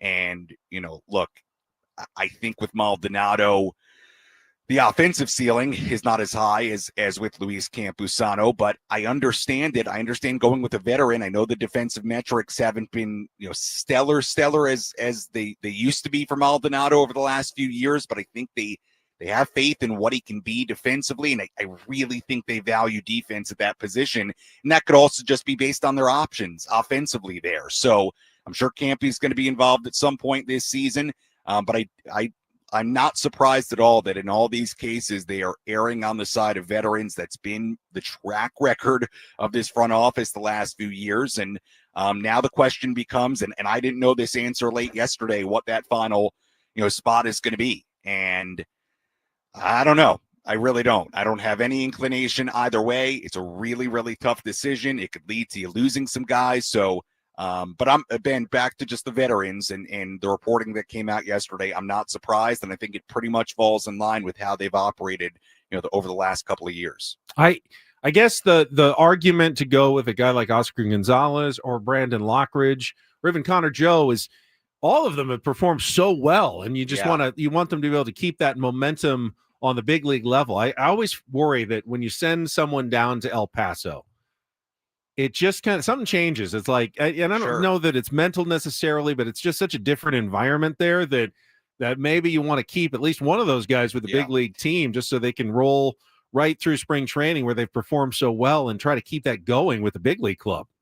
And there's no doubt about it. There are going to be some disappointed guys in that clubhouse today, and some guys that are not on this opening day roster really to no fault of their own. It's going to be a fascinating morning here and into the afternoon when it's game time, when those decisions get reported on or officially announced by the team, because you look at, I don't need to go situation by situation, but whether you want to look at Tyler Wade and probably what we thought about his spot coming in, Connor Joe, same thing there, his spot coming into spring training, the way Oscar Gonzalez has played. Guys, Brandon Lockridge has had an excellent spring training, and I think brings a lot when you're talking about backup outfielder who can really run, who can pinch run, who has hit here at spring training. You got Edgar Rosario, who's out of options and, is again, a little bit more of a known commodity. He can hit lefties. He can at least play some different defensive positions and has been in the organization a long time. So there are going to be some guys that I'm sure are not going to be happy, at the end of the day here. So we'll see. It's a very tough decision. Doesn't mean that you necessarily lose, the guys that are out of options. It doesn't necessarily mean that guys are going to go down to AAA and you're not going to see them again this year. In all likelihood, based on how this usually works, you will see them at some point. So that last spot, when you're talking about all those guys for one spot and there are different situations for each, Ben, it's pretty fascinating, and we'll see what happens. I do get the sense that Tyler Wade's probably on the outside looking in on this competition, and I think that's going to be obviously sad for a lot of those guys in the clubhouse. I mean, we'll miss Tyler Wade as well. Maybe they have a way that they can keep him even though he's out of options, if passes through waivers and will accept an assignment to AAA. Maybe you could see him back later, but to me, there's just not a spot on this. There's too much competition for Tyler Wade to make the team. Well, look, and I feel like I said this every time that we talk about Tyler Wade. Excellent guy, excellent clubhouse guy, was a significant part of this team last year. And I'm sure there are a lot of guys in that clubhouse that would vouch for Tyler Wade and probably want Tyler Wade on the team. And who knows, at the end of today, maybe he is. I don't think that is out of the question. I will say, though, I think when you look at it from a baseball standpoint, like if you want to compare Tyler to, let's say, a Brandon Lockridge, look, you have already guys who can play the infield in a backup sense on this team. You don't really have at this moment like that true fourth outfielder type, because I don't really consider Gavin Sheets that type, right? And Brandon can really run, and he's shown more of a hit tool, this spring than Tyler. So if you're just wanting to play those two against each other, in a baseball sense, I would understand if Lockridge is on this team. I think the part that is a little bit jarring to me, and I don't want to speak for him, but maybe to Tyler as well, if it doesn't work out, where he's on the roster, is just I came into spring training thinking, I mean, he's going to be part of this team. When you looked at how he signed back here and what he meant to them last year, and just how entrenched he is in that clubhouse, we'll see. We'll see. It's been, I don't know that we, and Mike Schultz talked about it being such a competitive spring. I don't know that we could have predicted a couple of things. It being so competitive and so many guys playing well and pushing for roster spots, but also them going out and signing Yuli Gurriel, them going out and signing Jose Iglesias. We couldn't have seen that coming at the start of the spring, or at least guaranteed it. And, that could mean Tyler being on the outside looking in. So, we'll see. Gonna be fascinating. Really will be for one spot. You've really got like five, six guys competing for a single spot. And the irony, Tyler having his best weekend, 2 for 2 home run on Friday, couple extra base hits, is really finishing camp strong here. Yeah, just an impossible competition right now. Yeah, and I like, if he's left out, to me, it's no fault of his own. I mean, like, could he have tore the cover off the ball this spring? He could have. But I don't think I viewed Tyler coming into spring training as somebody who had to come in here and play out of his mind to win a spot. To me, I kind of assumed, I assumed he was on the team. But it's played out a little differently than I think how we could have anticipated. But that is what spring training is. It's part of what makes it interesting. Is guys have, much like a Gavin Sheets this spring, guys have an opportunity to come here and prove themselves and show something. And unfortunately, that can mean not so good things for other guys. But we'll see. Let's see how it shakes out. We'll see. I would assume we'll know by the end of today. It's a numbers game. Sammy, really appreciate all your hard work. Sammy, Safe travels. What's the first stop when you get back to San Diego? Oh, yeah. What do you miss the most about San Diego? Good tough. question. Man, that's tough. Probably Wednesday, because I'm going to drive back tomorrow morning. Probably Wednesday morning, like, I don't know, some coffee shop in OB, get an early start. There's a lot going on Wednesday, so there's not going to be a whole lot of time to chill out. We're going to have stuff to do Wednesday into opening day, but some coffee shops. Very on brand for Sammy. Yeah, an Instagram post from a coffee yes. shop in Ocean Beach on You Wednesday got it, morning. man. You know There me. go. Yes. All right, take care, Sammy. Thank you. All right, see you guys. Thanks. All right, we'll go more in depth about that final roster spot in the second half of Ben and Woods coming up, but I do want to talk a little soccer as well. Had the first loss for SDFC. We'll get to that after a check of traffic here on 97.3 The Fan. From the 855 Get Ross Traffic Center, protecting San Diego after accidents or injury, here's Kelly Danick. Traffic is sponsored by Crystal Geyser, Alpine Spring. Just a couple things to mention here, guys. One of them is this crash on westbound King Freeway before the 15. Appears to be blocking the slow lane. Also, southbound 5 before J Street. Reports of a stalled car in middle lanes. And crash clearing on northbound 5 right before Coronado Bridge. It's over to the right shoulder. What makes Crystal Geyser Alpine Spring Water different? They always bottle their Alpine Spring Water less than 1.5 miles from the spring source. And all their bottles are made with 50% recycled plastic from their own recycling plants. Crystal Geyser, bottled at the spring source. And Kelly Danick with Ben and Woods, San Diego's #1 sports station, 97.3 The Fan.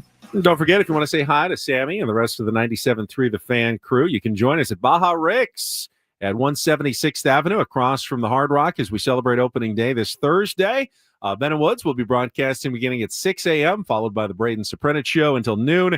We'll have deals on Coors Light, Blue Moon, Topo Chico, plus a special breakfast menu and $10 foot-long TJ Dogs, special Blowfish Tequila Premium Margaritas. Join 97.3 The Fan at Baja Rick's from 6 a.m. to noon this Thursday for opening day.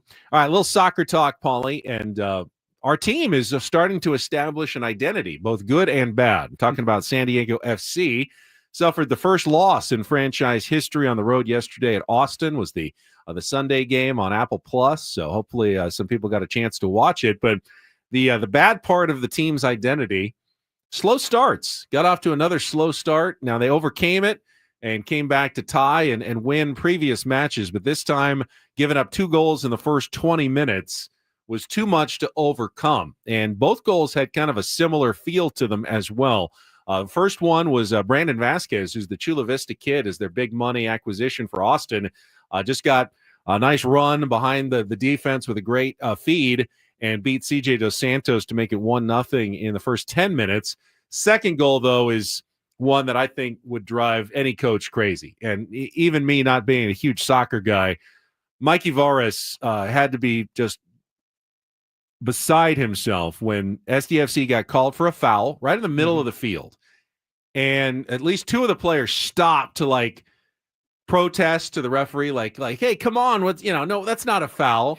While that's happening, because it's soccer, it's the other team that gets to control it. If you run a restart quickly, you don't have to wait for like in the NBA, you have to wait for the official to hand you the ball and inbounds it and blow the whistle, and everyone's got it. They wait until everyone's ready. Soccer, they don't wait until you're all ready. They basically quick pitched, put the ball back in play before SDFC was even looking, and turned it into a goal by just sprinting totally past legal. everybody. It's legal.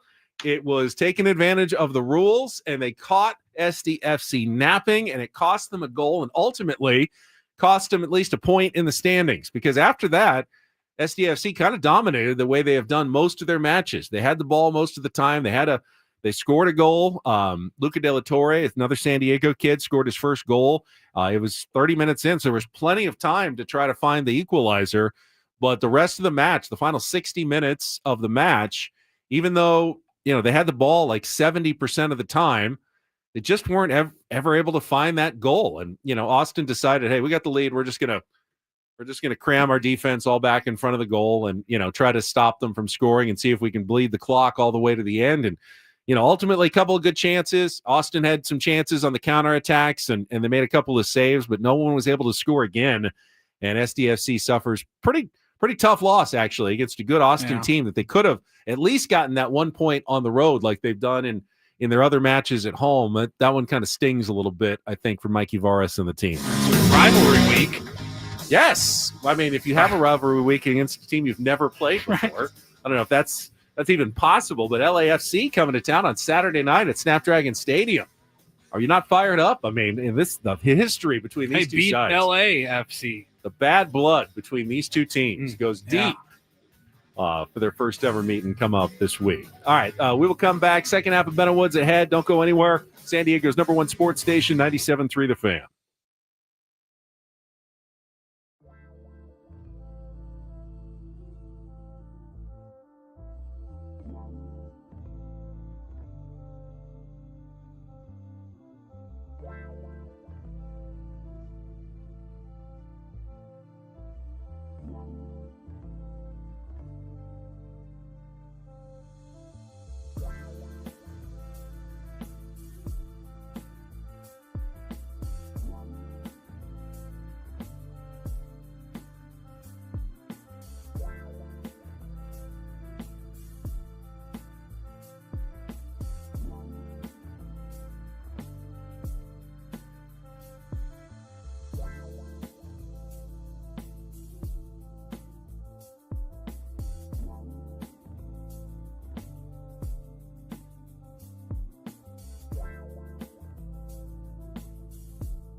halfway home on a Monday. This is where Woods would say, hey, that's my line. But he's not here to. Hey, that's Woods' line. He's not here to say that this morning. Welcome, Ben and Paul, with you on Ben and Woods until 10 o'clock this morning. Woods, you'll be back tomorrow after his weekend in Colorado, skiing with the family. And I will say that I'm sure we'll get the real story when he gets back tomorrow. But the Instagram story has painted a fairly rosy picture of his vacation. Lots of beautiful shots of mountains and snow. Got a video yesterday of Woods skiing down what to me looked like a fairly, at least intermediate, if not more advanced slope down the mountain, like fairly comfortably going back and forth, shushing. Is that what you do? You shush through the snow back and forth? I think that's the not actual really scientific term. I'm not a skier, so I was don't know confused because, he sent us a video and you saw several people from very far away skiing down the mountain and a couple snowboarders. And I'm like, kind of looking at him like, which one's him? And I didn't know, was he the one filming or was that somebody else filming him? I think someone else was filming him. Wasn't that him? He didn't really explain. I don't know because I thought the last one that came down that they kind of followed was Woods. That's what I thought but too. Everyone kind of looks the same. But did you listen to it with your volume up? I did not. Because all you hear is... Well, that sounds like him breathing.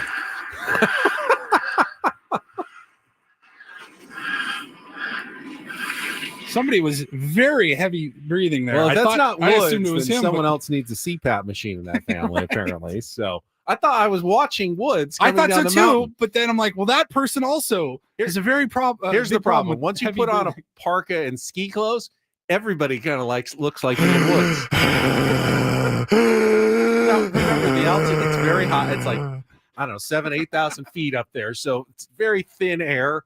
Maybe everyone's breathing a little harder. I thought we were watching Woods. I thought so too. And then the breathing, I'm like, well, that sounds like how he breathes when he's interviewing Michael King in the dugout. We're going to get in so much trouble if that wasn't Woods breathing, though. If that was Hannah, I can't imagine that was Hannah. No, I don't think it was She's Hannah. Going to murder us if that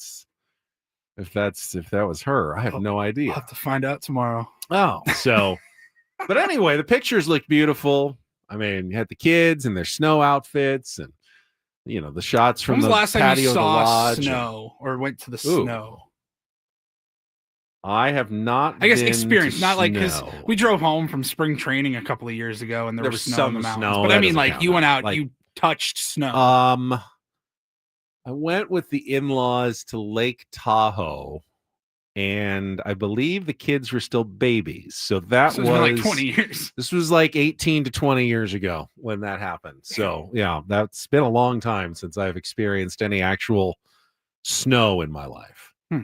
I've taken my dog up to like the Palomar Mountain area, like an hour away, where you get some snow up there. Yeah, and you can go up to the Doesn't really- Sunrise Highway, or You're not like skiing or anything. I went to Park City, Utah for a wedding over New Year's Eve. It was on New Year's Eve, and that was like 10 years ago. And when I tell you, I mean, when we landed, it was below zero. The entire time, it never got above 0 degrees. Yeah, I covered miserable. Yeah, I covered the Aztecs in the NCAA tournament in Salt Lake City, and they had a day off, and we went up to Park City, and it was snowing. But that was maybe 2006. That was a long time ago.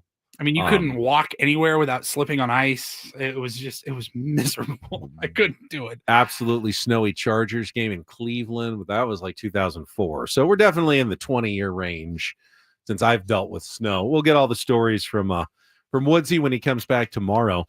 We were talking about SDFC before the break at the top of the hour. So someone in the chat asked, did the Wave win? They did win yesterday. Nice 3-2 victory on Saturday. And they pulled it out. They scored the first 2 goals and then gave up 2 goals to Utah in the second half. So it was 2-2, but then answered right away. Gia Corley, the rookie, off a terrible mistake by Utah's goalkeeper. Like, she had a goal kick, and you can do whatever you want, right? You're sitting there, you have the goal kick, kick it deep, kick it to the side to one of your players. You've got all kinds of options. And she kicks it right to the middle, and it goes right to the Wave player, Gia Corley, who's then, okay, I'm standing right in the front of the net, and she just kicks it right past her for what turned out to be the winning goal. But the Wave now 1-0-1 through their first 2 games of the season. And the Sockers got 2 wins, including a pretty incredible one last night. So they won, I think it was Saturday night at Front Wave Arena against Empire. And then they played at Empire in Ontario last night. And it went to overtime, tied at 8. And I was watching this on YouTube at the end.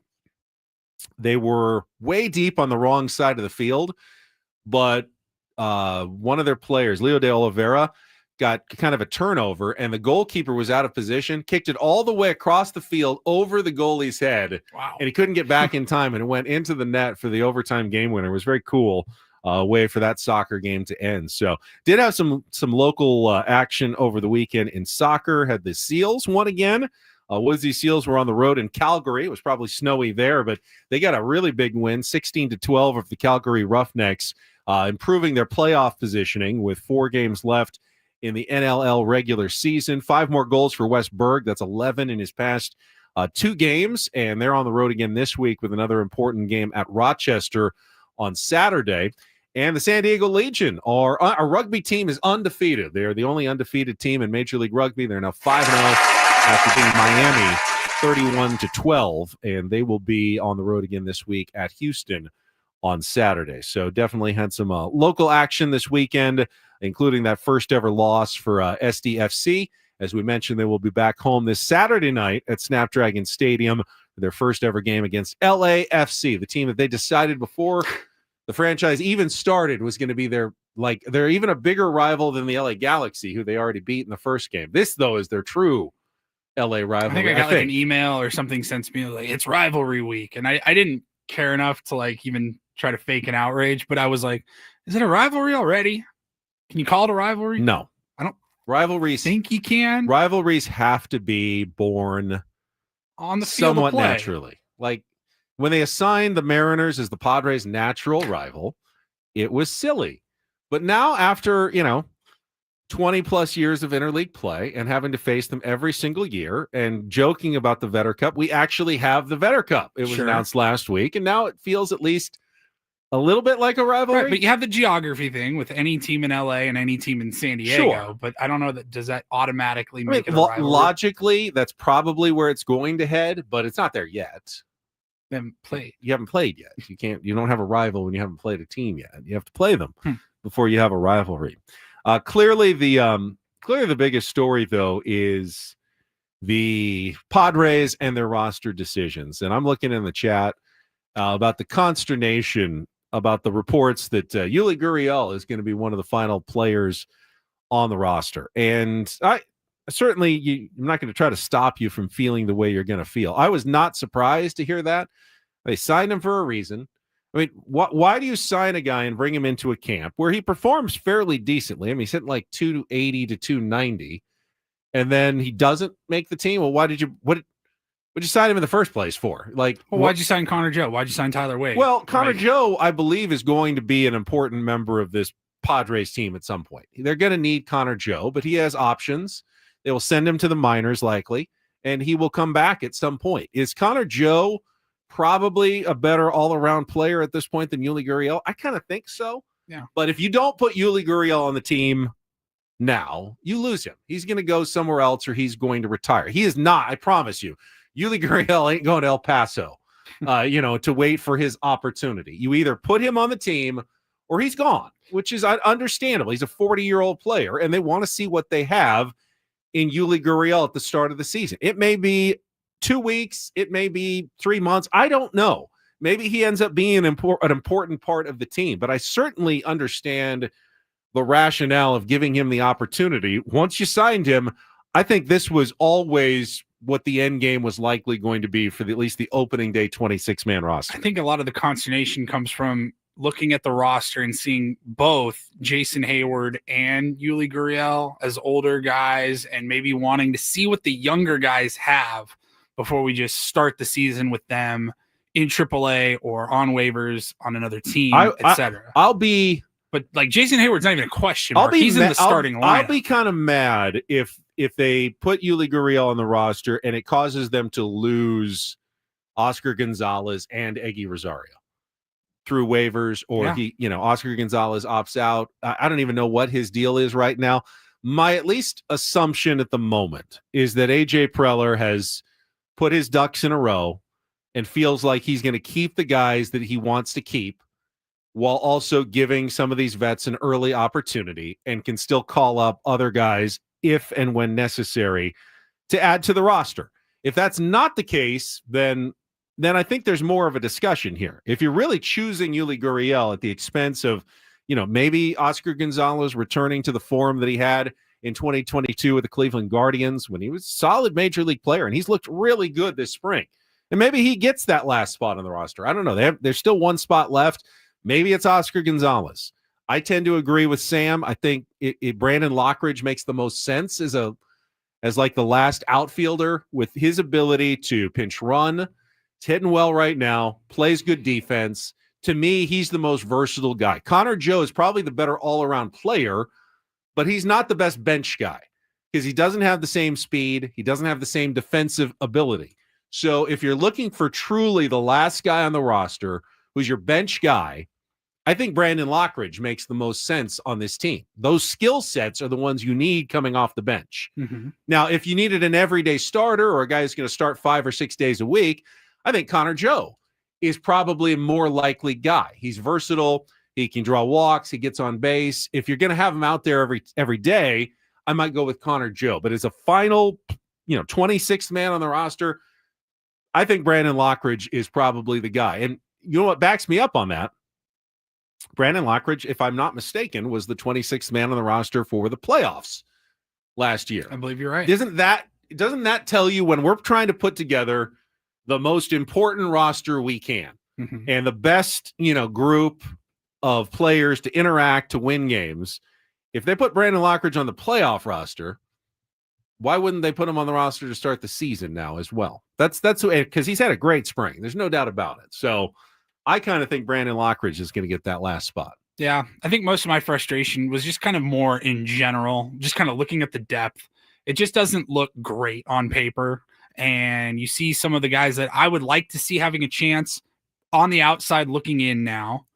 In Gonzalez, I mean, Tirso Ornelas kind of fell off halfway through spring training. Yeah, production-wise, he still has they options. optioned him down early. We may see Tirso at some point. Again, you can send some guys down, and that will definitely be important. If they lose Eggy and or Oscar because of this move, I think there's more of a room to go, okay, what are you doing here? Because we got a future to think about. Yuli's the past. You want to think about the future. But for the present, I don't have a problem with this move specifically about putting Yuli Gurriel, at least on the opening day roster. I do think, and other people are talking about. Do we put too much emphasis on the opening day roster? We do, right? Yes. Like it could literally change the next day. It's 1 of 162. That's all it is 1 of 162. It's not like a guaranteed we're going to run with this squad for minimum. It's the first time you have to throw a guy like Iggy Rosario through waivers. Yeah. That would be the only concern is that you lose someone like that. But they could literally put a guy on the opening day roster for a matchup scenario in the first game. Yeah. And then make a move for Friday night. Yeah. Exactly. We like Yuli Gurriel against Chris Sale in the first game, right. But after that, you may never. So I do say, with caution, I think we all collectively put a little bit too much emphasis on the opening day roster. The other consternation I'm seeing is Martin Maldonado. Someone who looked pretty washed up the last couple of years of his career, making the opening day roster for the Padres. You're not wrong. That's not. The catching position is a serious deficiency for the Padres right now. They don't have a lot of good options. Ethan Salas is too young. Luis Camposano, they just don't trust him behind the plate to handle the pitching staff and defensively. So they're going to go with what they feel like is at least their least bad option there as the backup. It's not great. And if there was one mistake clearly that was made this offseason, it was probably letting Kyle Higashioka get away for what seems now like a fairly reasonable contract to the Texas Rangers. The Padres, by the way, the numbers, at least at the moment, and Kevin Acey was reporting this in the UT, they are now over the second threshold of the CBT luxury tax level. So they've blown through the first 20 million of the first threshold, which is taxed at 20%. And now with Gurriel, Iglesias, and Maldonado all making the roster, and that's only another 5 million or so between the three of them. but that actually puts them into the second tax bracket of the CBT. Now, they don't calculate it until the end of the season, so that could change if they make a trade. You could trade Robert Suarez at any moment and save $10 million. Who knows if that's going to happen? But right now, they're already up there. If you knew you were going to be there, why not have just signed Kyle Higashioka? Right. If you're not going to be under the luxury tax, what's a few million more for an actual, decent, competent catcher at the position that you most needed someone coming into this season, and you weren't able to find anyone? Knows the staff. He had a good season somewhere else last year. Exactly. And you're bringing him in, hoping he recreates it. He had a good year with you. I do think that was probably the biggest mistake of the offseason. Now, did the offseason turmoil with ownership, is that the one place where it actually played out? Like the Padres just didn't know what they could or couldn't do early, and Kyle signed, and it was like, we just don't know where we are at this point, and we couldn't risk making a move that we were going to regret later. I don't know if anyone will ever admit to it, but I get the sense that if there was one move that the question marks of the offseason impacted, it was letting Kyle Higashioka get away. Like, had he been a free agent for another month, maybe it would have been different. Here. Maybe it would have been different. But that's the one that I'm going, it's no fault of him. He got the offer. He signed it right away. He wanted to know where he was going to be playing. AJ may need to pull off some trade magic at some point when it comes to the Padres catching situation. We will see. Yeah, it's not good. Well, let's take a timeout. When we come back, Woods isn't here, so I put together a game of real or fake for a Monday, but we still wanted to give you an opportunity to qualify for our getaway to Las Vegas here at the end of March. So need a contestant? Call in now, 833-288-0973, 833-288-0973. Play a little real or fake. Chance to qualify for Vegas coming up next here with Ben and Woods on 97.3 The Fan. Speaking of playing, I was playing some Prize Picks over the weekend and hit on one of my lineups while I was watching college basketball. Very easy and fun to play Prize Picks. It's daily fantasy for everybody. Over 10 million members and billions of dollars in awarded winnings. It's easy and fun to play. And now the baseball season is getting started. That's my favorite time of the year for Prize Picks. You got games every single night. Set your lineups based on stat projections. You're picking between 2 and 6 players, and you're just picking more or less on stat projections like hits, RBI, strikeouts for pitchers, innings pitched for pitchers, anything you want. With the games that you're watching, you set your lineups and just have some fun with Prize Picks. All your stars are there too, whether it's Fernando or Manny. You can put them in your lineups when you're watching our team play. Very easy to do. Just download the Prize Picks app at their website, prizepicks.com, and use our code KWFN, because when you sign up, you're going to get $50 instantly when you play your first $5 lineup. So free play right at the beginning by using code KWFN to get $50 instantly when you play your first $5 lineup. I just did a little withdrawal from my account. Very easy to make withdrawals. Like 20 minutes. I had another couple $100 withdrawn from my account because I've been winning lately. You can do what I did. Sign up for Prize Picks today. Prize Picks, run your game. Must be present in certain states. Visit prizepicks.com for details.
We'll get some more thoughts on the Padres' final roster decisions. Clearly, that's a needle mover when it comes to topics this morning. AJ Cassavell from MLB.com, covering the team, will join us from Peoria, Arizona. His final day coming up at the bottom of the hour. Looking forward to chatting with Talk to AJ. AJ in a while. Yeah, get his last thoughts from spring training in Peoria as we get ready for opening day.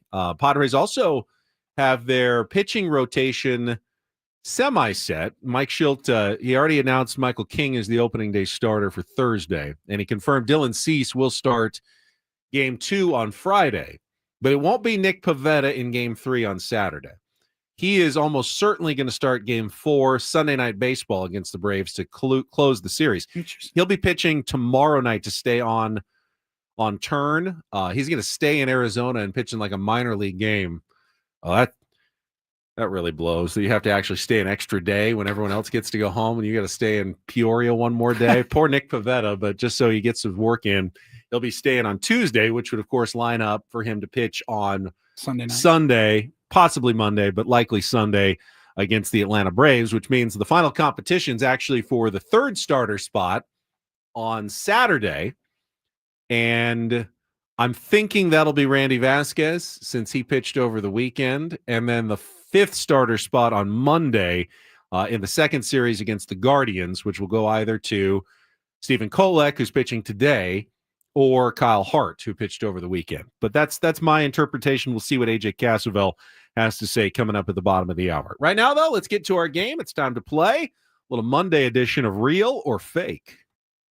Some are here for the compelling sports talk with Ben and Woods. Yeah, you can go plow through another donut.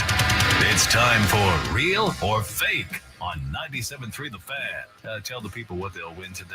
Real or Fake brought to you by Bay Alarm, security and fire alarms for every business. We got you. We'll let John Flint sit on his big win on Friday over Woods in his rematch, and we'll bring Take on Woods back tomorrow. But let's see if we get is this Kevin? Yes, it is. All right, Kevin, why don't we play a little Real or Fake here with a chance to qualify for our grand prize drawing? 2 tickets to Alanis Morissette at the Coliseum at Caesars Palace, 2-night stay at the Flamingo Hotel and Casino, and a $100 gas card. You can see Ticketmaster.com for tickets. You know how our game works, Kevin? I do. All right, it's very simple. Just 4 out of 7 right here on Real or Fake, and we will put you into the drawing. So, in honor of Woods' ski vacation, today's game of Real or Fake is all about ski resorts in Colorado. They all kind of sound alike, don't they? I will give you a name. You tell me if it's a real ski resort in Colorado or a fake I've thrown in to fool you. Good luck, Kevin. You ready to play? I am ready. All right, round number 1, Real or Fake ski resort. Powderhorn Mountain. Real or Fake, Kevin? I believe that one is real. He believes it's real. Sounds like he knows something about skiing, right. And he's right. All right, so that's one correct answer. Let's go to round number 2. Crested Butte. Crested Butte. Real or Fake, Kevin?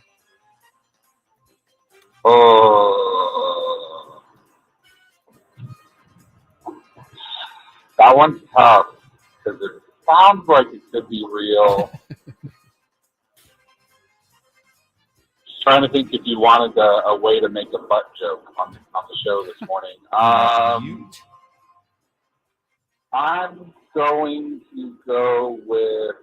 going to go with 2 reels in a row to start. Really? That's bold of you. 2 reels in a row. Yes, you got the Butte. Hey, there we go. The Butte is correct. All right, let's go with round number 3. You're 2 away from a win here. Monarch Mountain. Real or Fake, Kevin?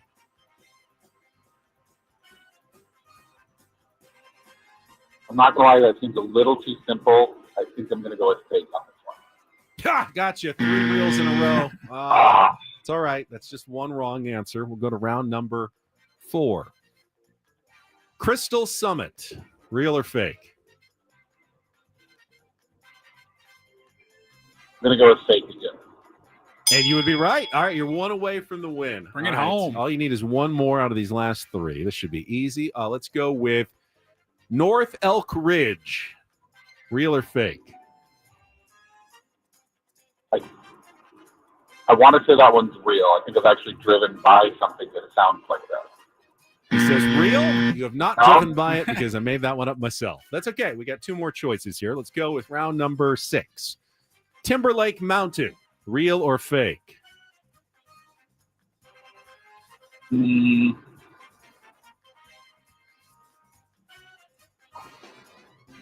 just going to say real on that one.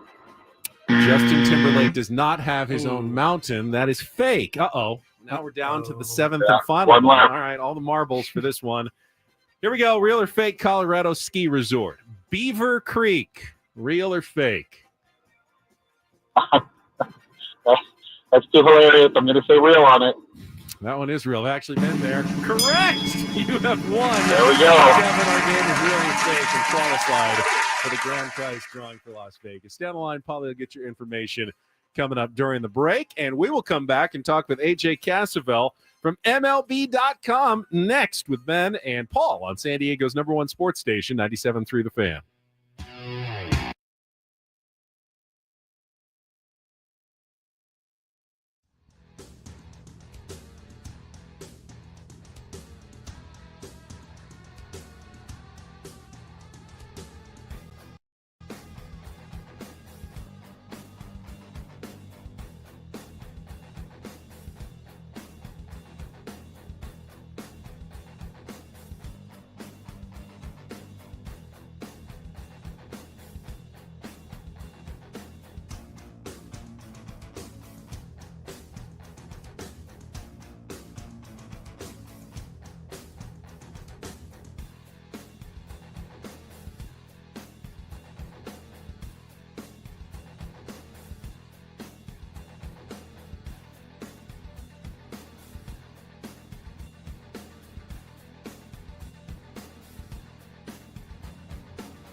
You can join 97.3 The Fan this Saturday. Yes, Saturday, as we broadcast live at Tom's Watch Bar on 8th and J from 10 a.m. to 3:15 p.m. for the East Village Block Party. Ben and Woods, we will be hitting the air at 10 a.m., followed by Braden and then Gwen and Chris. You can check out all the baseball action while enjoying Blue Moon and Coors Light, along with delicious food like Tom's famous prime rib dip sandwich. That's this Saturday at Tom's Watch Bar on 8th and J Street.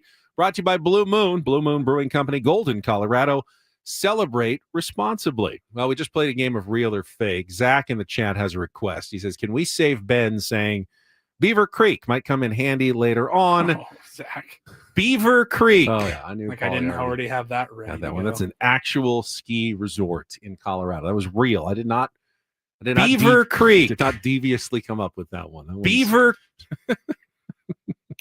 Totally real. All right, we're going to check traffic, and then AJ Cassavell going to check in. He's been reporting on the Padres' final roster decisions. That's the big story this morning. Get to that after Kelly's traffic here on 97.3 The Fan. From the 855 Get Ross Traffic Center, protecting San Diego after accidents or injury, here's Kelly Danick. Traffic sponsored by Crystal Geyser, Alpine Spring. Traffic alert in the North County, guys. This is affecting both sides of the 70. You're going to find one lane open in both directions, westbound before Jefferson and eastbound before El Camino Real. Give yourself plenty of extra time if you need to head through that area. Also, an encampment fire being put out northbound 163 at the East 8 connector. Some smoke visible from the right shoulder. You got double trouble on North 805. There's a crash near the 54. Looks like that is in the Senator Vicar and motorcycle involved. Then another crash up ahead before the 15. This one is over to the right shoulder. And westbound King Freeway cleared that crash before the 15. Seeing a little residual there. What makes Crystal Geyser Alpine Spring Water different? They always bottle their Alpine Spring Water less than 1.5 miles from the spring source. And all their bottles are made with 50% recycled plastic from their own recycling plants. Crystal Geyser, bottled at the spring source. I'm Kelly Danick with Ben and Woods, San Diego's #1 sports station, 97.3 The Fan.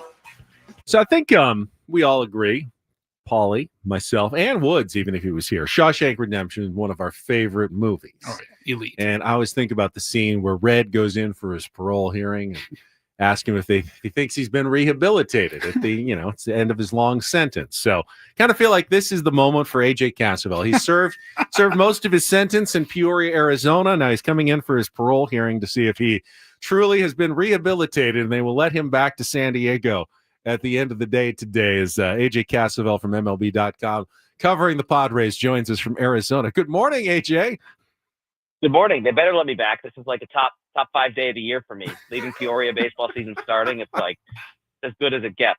So. Freedom. Well, Paulie had a great question with Sammy Levitt, who had the same exact sentence as you when he joined us earlier, and that was, what's the thing you like, the first thing you want to do when you get back that you miss most about San Diego? Place to go, something to eat. What is it that you miss the most when you get back? Well, I have a son now, so I'd be remiss in saying Fine. Picking up my son and holding him. So that's number one. But he did make a trip out here, and he got to experience Peoria. He got sick for the week that he was out here, so maybe that says something. But no, I think it's probably just like I live in OB. It's just like walking around OB, being home. It's just, I don't know. You go away from anywhere, or you go away from home to anywhere for as long as spring training is. You're just happy to be home. So Sammy's going to be your new neighbor. He's got his new place in OB. You can show him all around his new community when you get back.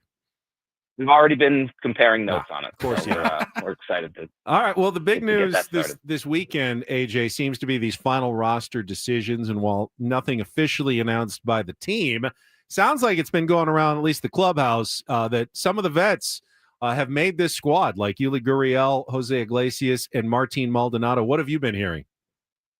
Yeah, all three of those guys had opt-outs in their contracts had they not made the roster. And yesterday was the deadline for that, and they're all still here. So by logic of deduction, and also by the fact that I think, like it's been reported that they've been told, they made the team. What that means in terms of the other available roster spots is still kind of up in the air. I guess we'll find that out in the next few days. I don't know that the Padres are going to make that decision before breaking camp in Peoria. I think they have a workout later this week at Petco Park, and they might save it till then just because, like, you never know. You never know what might happen with injuries or whatnot. And there's some guys on this team that they could be at risk of losing if they don't keep them on the roster because they're out of options. So those three guys are on the team, and then that would seemingly, assuming Jason Hayward, Gavin Sheets are on the roster as well, like that would seemingly leave one spot for, I think, 5 or 6 guys that are competing for it. One of those guys is Oscar Gonzalez. I know he has options, but what's his contract status? Can he opt out? Do you know anything about Oscar's status? Yeah, I believe he has an opt out, but it's like at some point during the season. Like I don't know May? exactly Okay. when. So he Yeah. can still be reassigned to the minor league camp.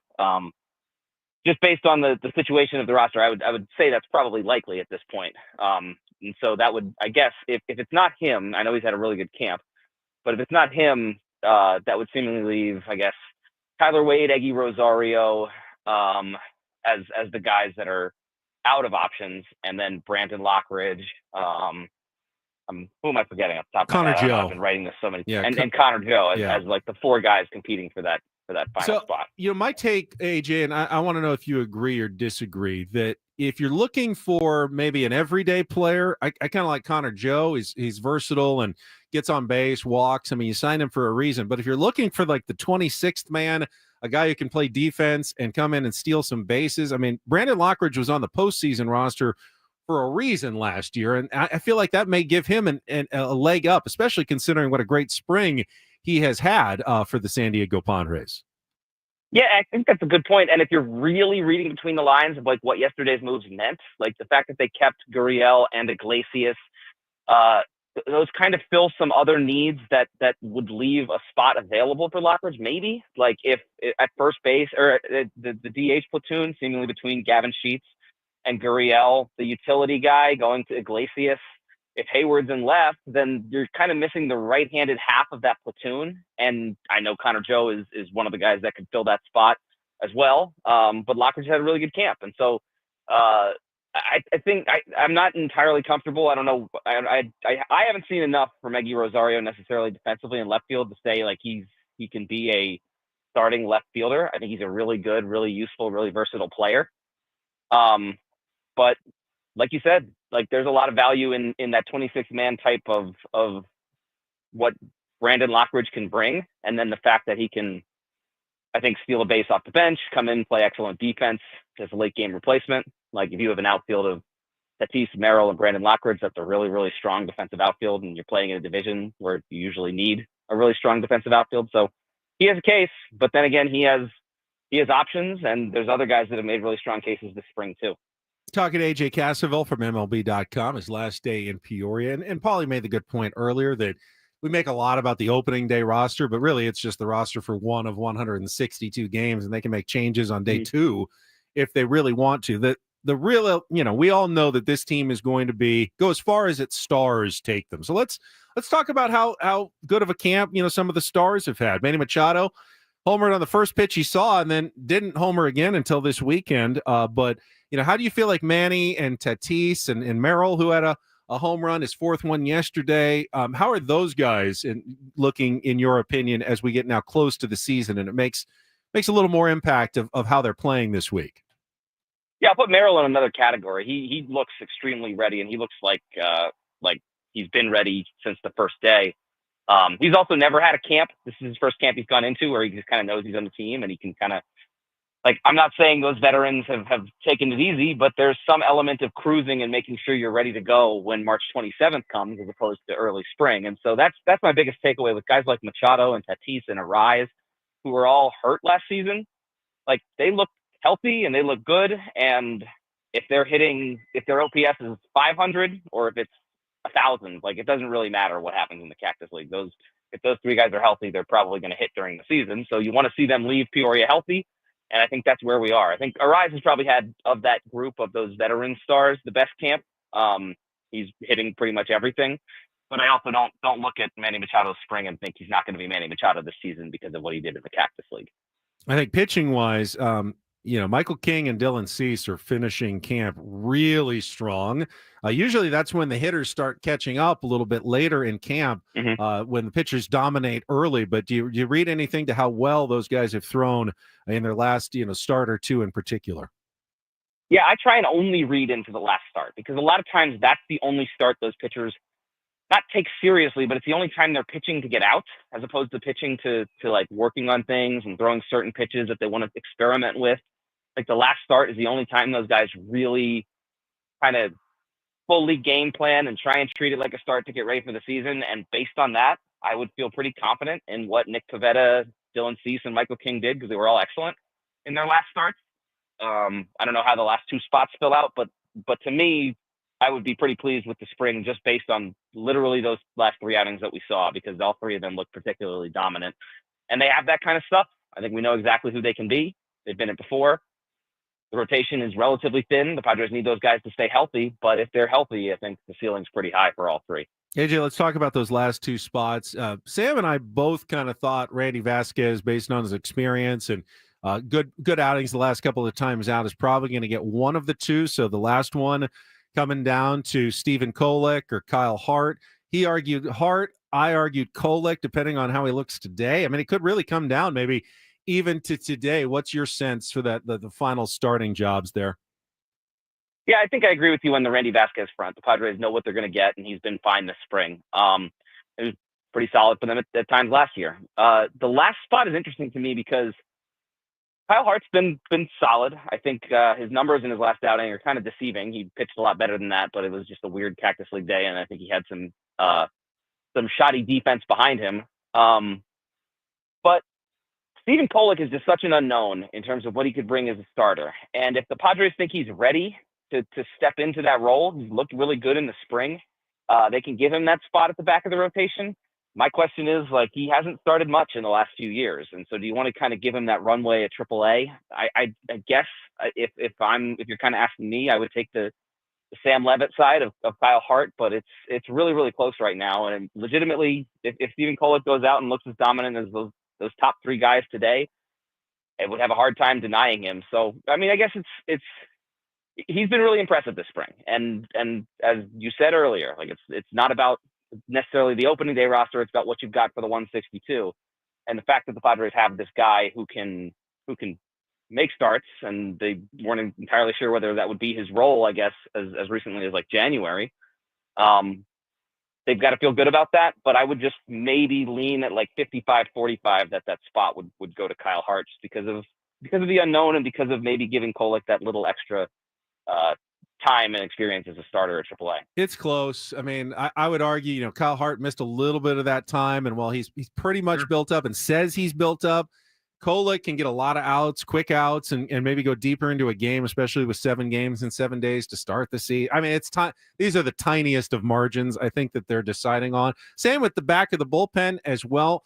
I said last week, I think Alec Jacob has made the bullpen, which means they really just need that kind of two inning middle relief guy between Ron Marinaccio, Jose Nunez, or Logan Gillespie.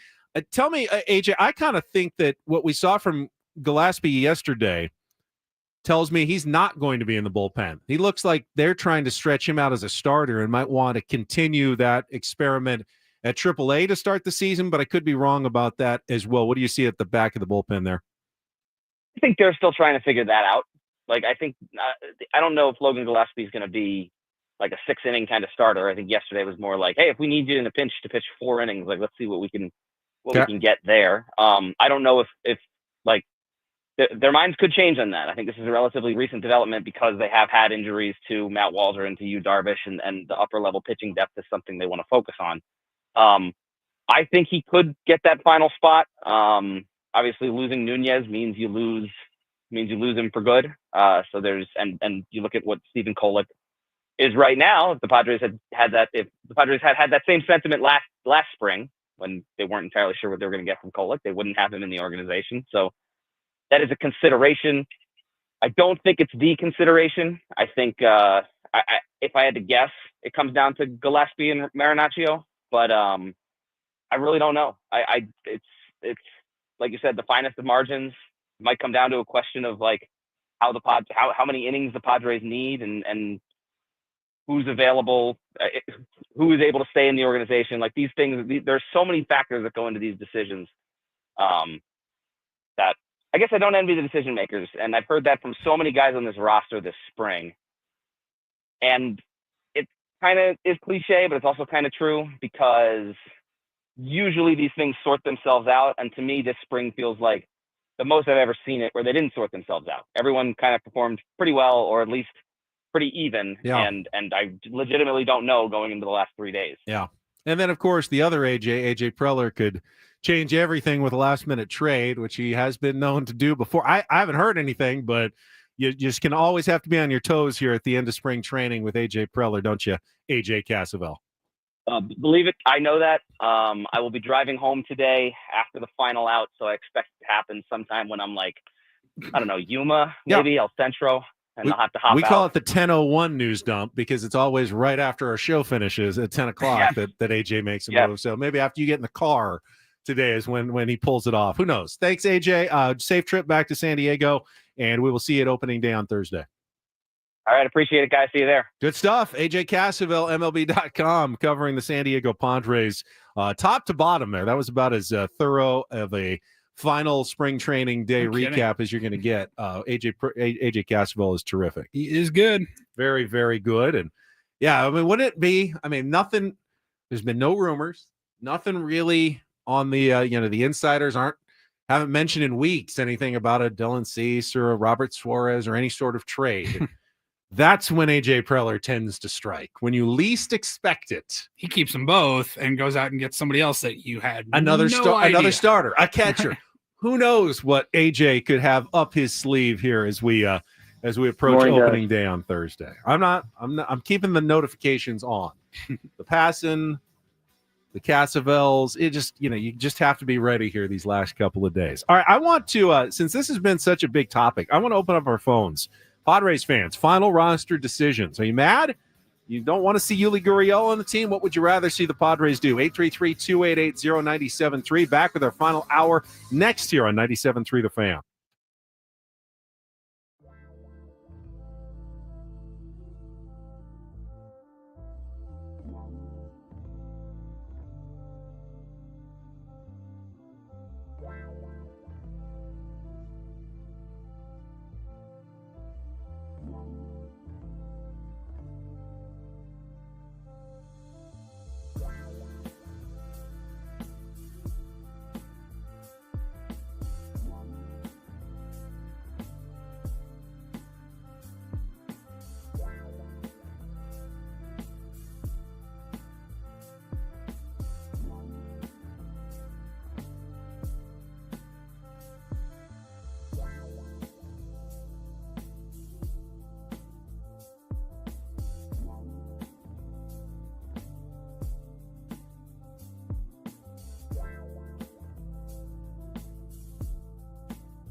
One of the reasons I've been avoiding too much NCAA tournament talk.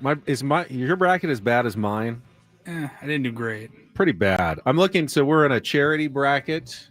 Can I say with who? Because I don't think he likes us to publicize it, but there's like 200 people in the bracket, and me, Woods, and Paul are all near the bottom of the list. It's embarrassing. I mean, it's not a bunch of sports guys or experts or anything. It's just regular people, and we just do so poorly. We try to outthink ourselves. I don't know what I've done wrong. I didn't pick too many upsets. I don't know what I did wrong again this year, but once again, my bracket is trash here after the first weekend of games. Yeah, I don't know why. That's why I think we want to stick to talking baseball. I feel like maybe I sound more intelligent talking baseball. So we're going to do so. Getting some calls in 833-288-0973. Final hour. Woods will be back tomorrow, but you got me and Paul here taking you until 10 o'clock, and Braden's show coming up today as we discuss the opening day roster. Not officially announced, but lots of reporting over the weekend from Kevin Acee and others that the Padres are going to go veteran heavy with Gavin Sheets, Yuli Gurriel, Jose Iglesias, and Martin Maldonado, all expected to make the opening day roster, and getting the sense that at least some Padres fans are not too happy about it. So let's take some phone calls this morning. Let's start at the top of our board. Scott is in Del Mar. Scott, good morning. Welcome to 97.3 The Fan. How are you? Hey, what's going on, fellas? I appreciate you guys taking my call. Yeah. But yeah, I think what we're doing is smart. We need a veteran presence. Too many young guys sometimes. I think also is I don't know if it's a thing of disaster at times, because then it's like the experience aspect of it. But I think we're on the right page. But I definitely think we need to have Connor Joe. I mean, he's produced at the plate all spring long, and he's a local guy, so obviously rooting for him. But he's produced all spring long, so we definitely need another outfitter in the mix.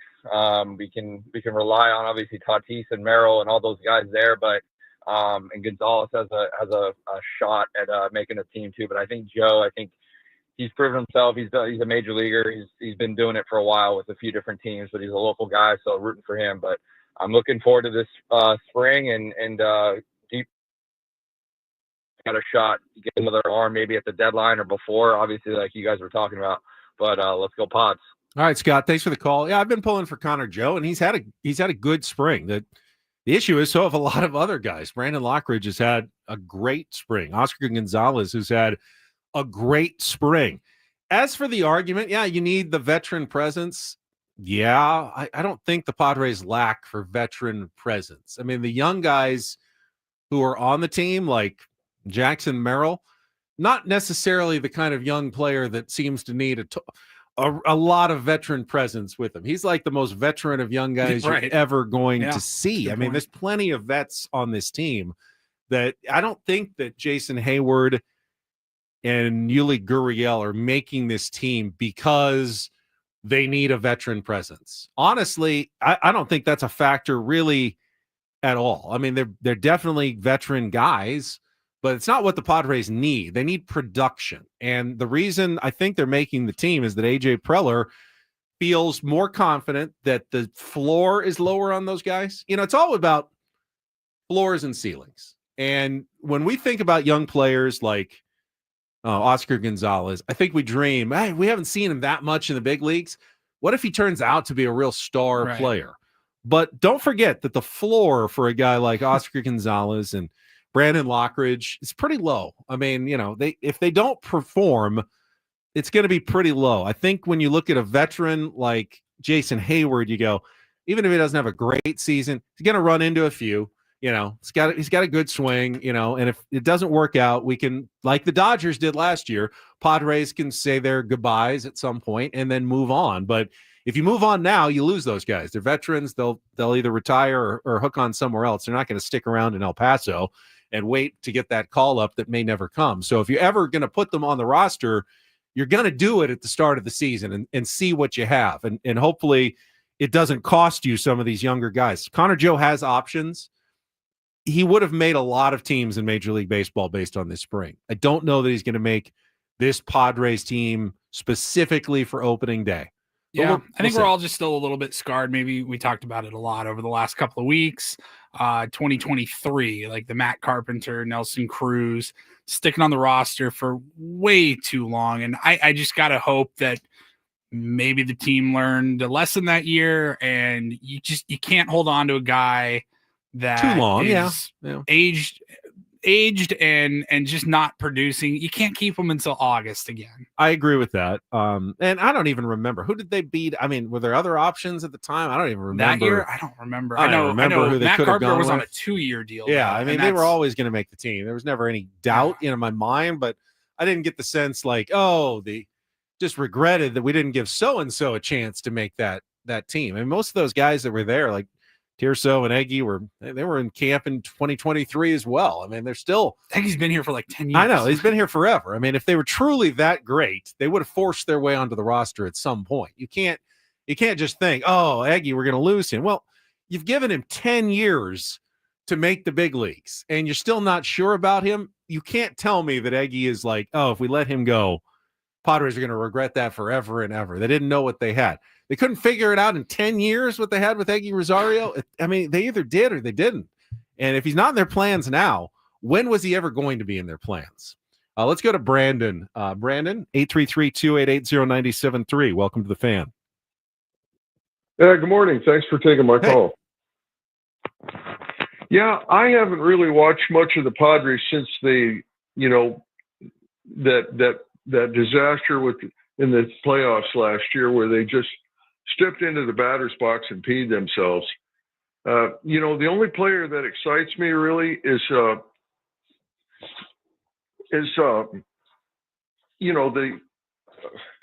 dying to hear what this next name is going to be. Well, the center fielder, the young kid. Jackson Merrill, all right. Jackson Merrill, yeah, he's the best player on the team, in my opinion. I just am so tired of A.J. Perler trading for Matt Kemp and bringing him in here, and then they're hurt. And I hate to be a negative guy on the phone, but I think they should have fired A.J. Perler when he traded for Matt Kemp years and years ago. Well, Brandon, that was 10 years, and he's had some failures and successes since then. But at this point, A.J. Preller is considered around baseball, and I'm not talking about San Diego homers, but around baseball as being one of the top general managers in the game. I mean, what he did last year in taking a roster, shedding some payroll, trading Juan Soto, and still putting together a team that won 93 games, and at the end of the year was considered by most experts to be the most talented team, even more talented than the LA Dodgers team that won the World Series, is remarkable. I mean, he's coming off a remarkable year. And I think if he hadn't, he might have lost his job. But he did. So this is what you're working with a GM that's coming off an outstanding season and has been given the latitude to try to, rebuild the roster this year. You can hold at Matt Kemp against AJ all you want. I do think he's learned some lessons over the last 10 years and has become a better general manager. And give Peter Seidler, I think in particular, a lot of the credit for being patient with A.J. Preller. We are so often in sports impatient fans. And if something doesn't work in 2 years, it's time to switch and move on to something else. But Peter gave A.J. the rare opportunity in professional sports to fail a couple of times, and learn from his mistakes and try to get better. And ultimately, I do think, Paulie, wouldn't you say that A.J. Preller is a much better general manager than he was when he first started this job? Yes. I mean, isn't that true? Isn't that true of most of us? I mean, if we're given the chance to both succeed and fail, we get better at our jobs. And by not then, dumping him and finding another unproven assistant GM somewhere who's never done the job and will have a learning curve of, 2 or 3 years to get his feet wet and get comfortable, you have gotten the benefit of experience that A.J. Preller has learned the hard way sometimes about how to put together a major league roster. These rosters don't look anything like even the rosters of 3 or 4 years ago. He's evolved as a GM, and I think for the better over the last few years. I'm still just a little bit taken aback. Yeah, that was. I know there's always the risk of going to the phone lines, but I think A.J. Preller trading Fred McGriff, we got to hold that against him. I mean, that was unacceptable. and set this franchise back years. If you really want to be an AJ Preller defender, as bad as the Matt Kemp trade was, it created an excitement for baseball in San Diego that had not existed in a long time. I mean, people were all fired up for hot talent lava and, the 2015 season and whatever. It didn't work out, but at least it got people talking about the Padres in ways they had never talked about in the previous, at least 15 to 20 years since they had gone to the World Series in 1998. Let's risk another one. Oh, we got our friend Jeff from Fantasy Camp on the line. I'll put him right to the front. Jeff, welcome to 97.3 The Fan. Hey, guys. Thanks for taking my call. Wow, we need a palate cleanse after that last one, I think. So that's why I decided to call in. Thank you. I know a lot of people are frustrated with the choices for the older guys, but as fans, all we can look at are the numbers from previous years and what we're seeing in spring training. There are variables we have no knowledge about. Like take Profar when he was in Colorado. By all accounts, last year, Profar, we probably wasn't expecting that much, and he turned out to be probably one of the greatest stories in all of baseball in 2024. And maybe that's like a Gavin Sheets guy. We have no idea. Personally, like to see Lockridge make the team, but I kind of trust AJ's and Mike Schilt's eye on these decisions. Jeff, I think that's well said. I mean, I don't know that Gavin Sheets is going to have an all-star season. If he does, then just, make AJ Preller the executive of the year right now, because that seems like it could be a really, really good pickup by the Padres. Jurickson Profar is kind of a once-in-a-career. Like, even AJ Preller did not think Jurickson Profar was going to have the kind of season that he did last year. I mean, there's no way anyone saw that coming. Right. That was on Jurickson. He just figured something out, and he would have signed for a lot more than $1 million. Of course. But it worked out, and if Gavin Sheets does it again, then all hail AJ Preller for finding those guys. What do you expect out of Gavin Sheets? That's a good question. I mean, I expect him to. I don't like to say. I feel like I'm anticipating the shine coming off pretty quickly. And I hope I'm wrong. Like, I would love to be proven wrong. Like, he has that Jurickson Profar type, borderline, like all-star caliber season.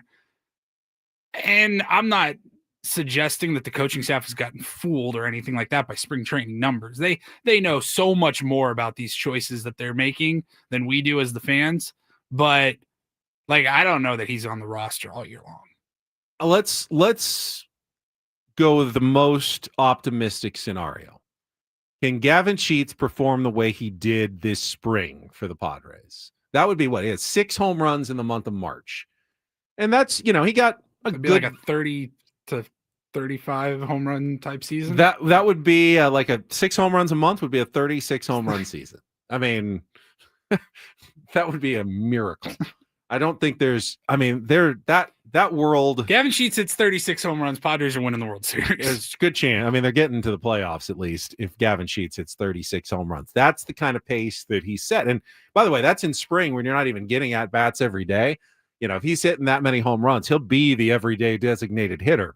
I don't think that that's realistic. I mean, he's going to strike out. He's not going to hit for a ton average wise. The question is, does he still drive the ball and have extra base hits and home runs? And if he does that, he will be a regular DH for the San Diego Padres. If you can get 4 home runs out of him a month, you sign up for that right away. That would be 24 home runs for the year. Regular playing time from your DH when you didn't know what that position was going to hold for you to start the season. Take that immediately. Is it in him? Yeah, the way I saw him swinging at spring training, there's 4 home runs a month, 1 a week in Gavin Sheets. If he's actually getting, 4 or 5 starts a week as a DH, maybe 1 in the outfield, whatever. Is there a home run a week for Gavin Sheets? If there is, it was a great pickup. If he doesn't hit for power, he's pretty useless. He doesn't play great defense. He's just a DH bat, probably going to strike out a bunch. Doesn't necessarily fit with this team. But if he can hit a home run a week, you're golden with Gavin Sheets for this season. Let's get one more in here. We got Neil calling in. Neil, you go in Jeff's footsteps here on 97.3 The Fan, talking with Ben and Paul. Good morning. Good morning to you, fellas. Hey. Hey, about the roster and the way they're making these final picks, I'm not terribly excited to have Yuri Gurriel on it, but I can certainly see the argument with him making the team the way he finished and closed out the spring. Now, him being 40 years old, I don't expect that to carry through the season. If we get a month out of him, maybe that'd be great. I fully expect Gavin Sheets to take over that DH role. If we get 20 home runs and he hits 250, that'll be more than we've ever gotten out of a DH. I'd be perfectly happy with that. The one roster move I really, really dislike, and it just makes me mad, is Hayward making this team. I mean, the guy's basically been a 200 hitter for the last 4 years. He's lost a step in the field. He's had an awful spring. And like you guys have already mentioned, everyone has outplayed him. Like, he is the one guy that shouldn't be on the team. I don't understand how he made the roster. It just baffles me. And he's not even making the team in like one of these final roster spots. He's kind of penciled in for the opening day starting lineup. I mean, he is the starting left fielder by all accounts. Yeah. That one, I mean, there's certainly some valid points there. I will say that Jason Hayward has swung the bat better at the end of camp. And like AJ Cassavell said, he is one of those veteran guys who doesn't show up to spring training trying to prove himself. He shows up trying to play his way into shape by the end of March so that he feels like he's ready to go on opening day. He's not coming out of the gate. No, yeah, at he's not, 100. gangbusters looking to hit 400 in spring. He's looking to ramp up slowly and get to where he wants to be at this week. Now, the last couple of days, which you would think would be more of telling, he swung the bat pretty well. He's had a few extra base hits. He's driven the ball. He's looked better. So if that's what they were looking for, it's hard to hold that against him. Like, go prepare the way you do for the season. Do you, and we'll trust you as a veteran to make the team. You're not here to impress our fans. You're here to get ready for the season and be ready for opening day. To then tell the guy, all right, you did everything you were supposed to do. You got ready for opening day, but you know what? The fans are unimpressed, so we're not going to give you that starting role, is not really exactly fair to Jason Hayward either. We will see. I don't think the leash is going to be particularly long. See what the Dodgers did last year. Jason Hayward was, a semi-regular with the Dodgers to start last season. Wasn't horrible, but he had a walk-off home run and was DFA'd the next morning. Exactly. It wasn't horrible, and they still let him go because he didn't fit with the team. If the Padres find they have better options, Jason Hayward will not be here at the end of the season. If he performs well and they don't have better options, then he can absolutely stick around. But I certainly understand him at least getting the opportunity to start the season with the team. I guess I just leave it with, it better work out. It better work out, because if we start losing ball games in April because we have just a couple of spots on the team that are giving you absolutely no production, that's going to frustrate me. Then you that's make a going change. That's going to leave me going, why wouldn't we have just gone with the younger guy and at least see what we have? Well, but you see what you have later in the season with the young, after the older guy doesn't work, then you get to see what you have with the younger guys. As long as you don't lose them, then I'm okay with it. We'll continue this discussion. Also got an email just now. Padres announcing some of what's new at Petco Park this offseason. Get into some of the changes around the ballpark that are coming when we come back. And then Paulie's got a round report all ahead with Ben and Woods on 97.3 The Fan. First, though, I want to tell you about SDFatLoss.com. You know my journey. A couple of years ago, just not where I wanted to be health-wise, did not look great in the mirror, had put on some pounds over the years, and I needed to find a way that I not only could take off the weight, but keep it off. And I did with SDFatLoss.com. I lost 40 pounds in 60 days simply by following the plan, the strategies that my counselor laid out when we met at the beginning, and then helped me, coaching me along the way, what to eat, when to eat, and it did. I lost up to a pound of fat per day. You can do the same. Lose to 10 to 20% of your body weight in 60 days on a simple program that involves eating real foods from the grocery store. For me, it was a lot of chicken and steak and vegetables. You're going to be able to do you on this program, though, simply by going to SDFatLoss.com, requesting a free consultation. And when you sign up right now here in the month of March, you can still get $200 off during their spring special.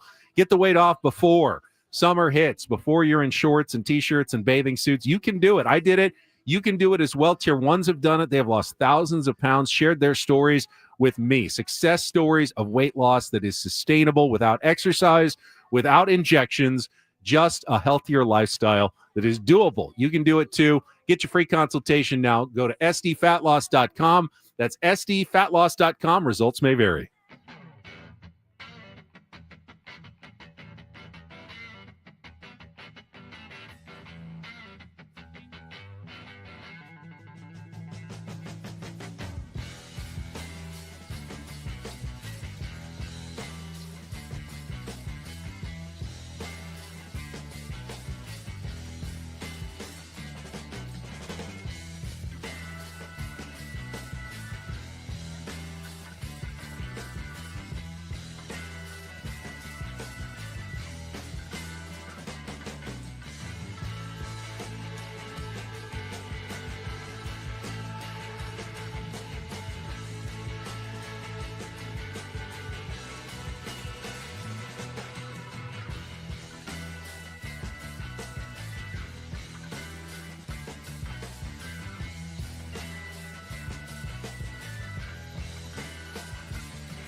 One theme that we've heard this morning from callers and Padres fans in the chat. No one is excited about Yuli Gurriel being on the team.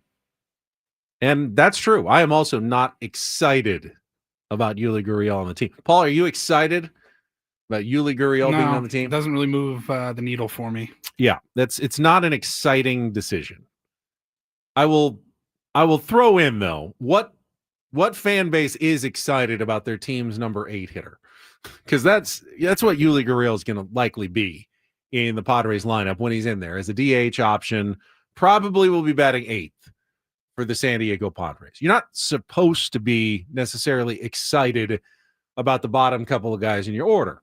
You're supposed to be excited about, your 1 through 5 or 6 hitters. And I think you can legitimately say about the Padres, you're excited about those players, about Jackson Merrill and Tatis and Ariza Machado and Xander and Jake. A little more question marks there at 5 and 6.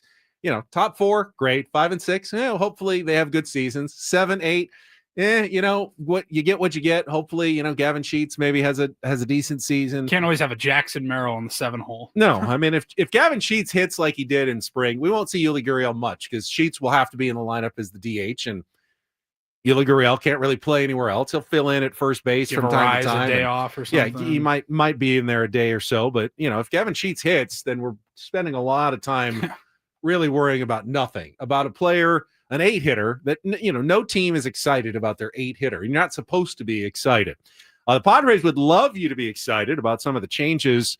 What's new at Petco Park? Just got this email from the team about some of the changes that you can expect when you show up at opening day on Thursday. We've all heard about the renovations of the Western Metal Supply Company and the Budweiser Loft and the rooftop. Definitely have some new information about that, including the most transformational change to the Western Metal building, a new grand staircase that's going to connect the Budweiser Loft directly to the Western Metal rooftop, which is actually great because like when you go up for Sammy's pre and post game show and you get stuck there, it's hard to get up to the top. You have to find the elevators and everything. This will stop that. You have something new here, Paulie? I do actually have some news.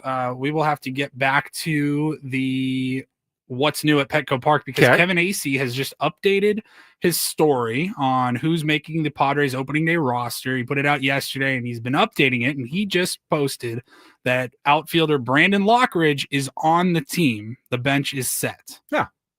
So there we go. As I speculated this morning, that Brandon Lockridge you called would make that the one, Ben. most sense as the last player on the roster, and thus he is there as the last player on the roster. So I guess the question now is, all right, so Connor Joe will be sent down to AAA.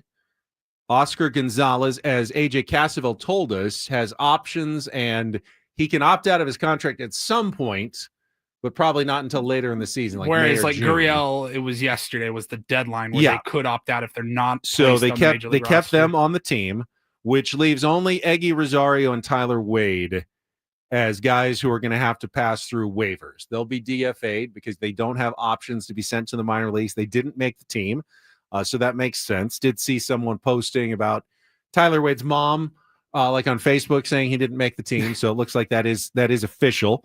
Didn't make the team. Could still stay with the organization. Could latch on somewhere else. Same with Eggy. There also could be a trade here at the end of the season. But yeah, it is now at least semi-official, according to the reporting from Kevin Acee, that Brandon Lockridge gets that last spot on the roster along with the rest of the bench with Gavin Sheets, Yuli Gurriel, Jose Iglesias, Martin Maldonado. I feel bad for Oscar Gonzalez, but I do like this move at least. I don't. Yeah, again, 26 man on the roster, not supposed to be someone you're selling tickets on. It's supposed to be someone that can help you, win a game in the last couple of innings with a stolen base or come in for a defensive replacement. Switch hitter, can do some nice things. Had a really great spring. I have no problem with Brandon Lockridge making the team. I doubt he'll play as well as he did this spring his entire career, but he has certainly earned that opportunity. Will we see Connor Joe on this team? I think almost certainly Connor Joe will have moments on this team. I think Oscar Gonzalez will likely have some moments on this team as well, and will get the opportunity. Just not on the first day of the season. It could all change on the second or third day, but as of now, it looks like Brandon Lockridge is making the team. Just quickly back to some of the other changes at Petco Park since I got into the email, and I do think it's fascinating. They have the new rooftop can fit like bigger crowds. They have new video boards so you can actually watch the game when you're up there. You don't have to be the one person standing on the rail like at the front, so you can actually see over. They will actually have two big screen TVs that will have the games on. They have for everybody else who's not up at the rooftop, because I know not everybody goes up to the rooftop, sometimes ever. You may go all season. If you sit on the first base side, it's all the way on the other side. You go, never mind. But they will have a new, some sort of lighting feature, like when the Padres hit a home run or something, that you'll be able to see up there. That'll be part of the celebration as well. And then the team store is also in the Western Metal Building.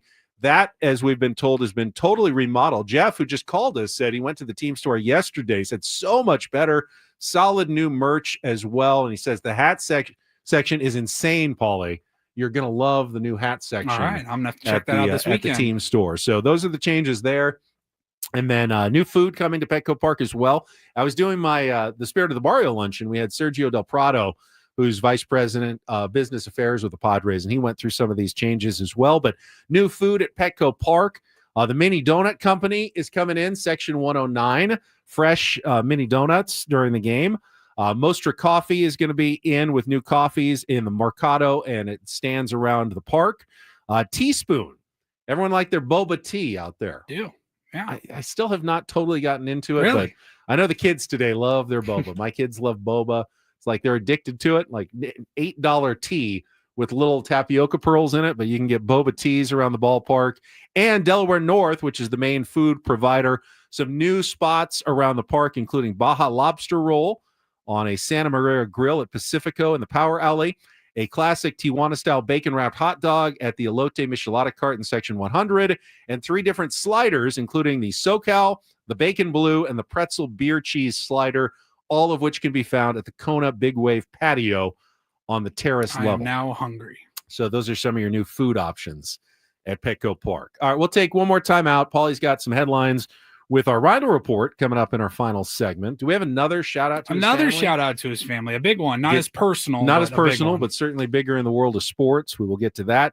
Coming up next as we wrap things up here on 97.3 The Fan. Gambling problem? Call 1-800-GAMBLER. GEGE 000-466. For a full list of games and rules, played at 7 Mile Casino. Visit 7milecasino.com. I can give you the full list of games. The card games at 7 Mile Casino are Texas Hold'em Poker, California-style Blackjack, Pai Gow Poker. I like Pai Gow. It's fun. And Baccarat. Those are the main 4. You're going to find them at the card tables when you walk right in at 7 Mile Casino, which is located right off the freeway at the 5 in Chula Vista, west side of the freeway on Bay Boulevard. So easy. You drive down 7 minutes from downtown, get off, stay on the right side.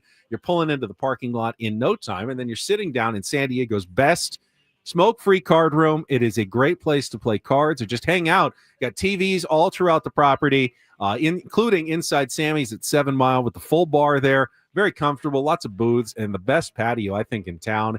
It's kind of one of those indoor-outdoor patios where you're kind of outside, but you're also kind of inside protected, but you can see San Diego Bay and over to Coronado and the Cays. It's absolutely beautiful. The food is outstanding. It's always good at Sammy's, but they also have the 24/7 players menu with great Asian favorites like the Kung Pao chicken. You can order it any time of the day. The weekend brunch, best in South County, and the high limit poker and California-style blackjack action. Fantastic with great dealers, comfortable seats. It's just a great award-winning atmosphere that you need to check out today. It's the place that me and Woods have been playing. It should be your place as well. 7 Mile Casino, just 7 minutes from downtown.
Final segment on a Monday.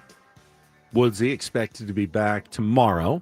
I assume he's going to be back tomorrow. He's not traveling back yet.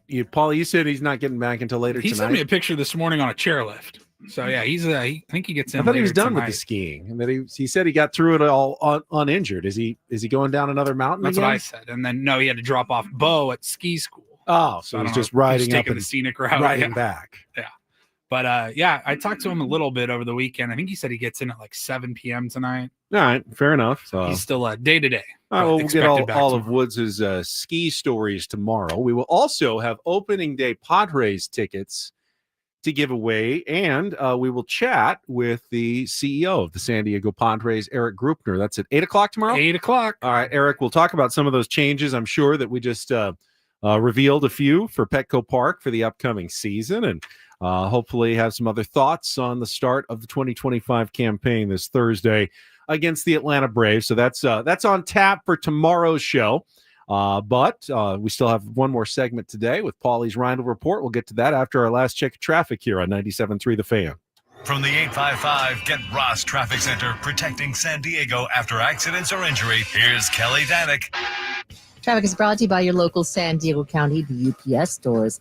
Traffic alert remains in effect in the North County. Crash involving a semi and several cars. Eastbound 78 at Jefferson Street, get the left lane blocked. And on the westbound side, you get the two left lanes blocked between El Camino Real and Jefferson. In fact, in the backup of that, at El Camino Real, there is a crash involving a couple vehicles. They are over to the right shoulder. South 5 coastline past the Aliso Creek rest area, an accident has cleared out of lanes. Westbound King Freeway before Euclid, stalled vehicle has been moved over to the right shoulder. Your local San Diego County UPS store locations are hosting a shred event from April 7th through April 15th. 50% off shredding services. Visit theupsstore.com for the location nearest you.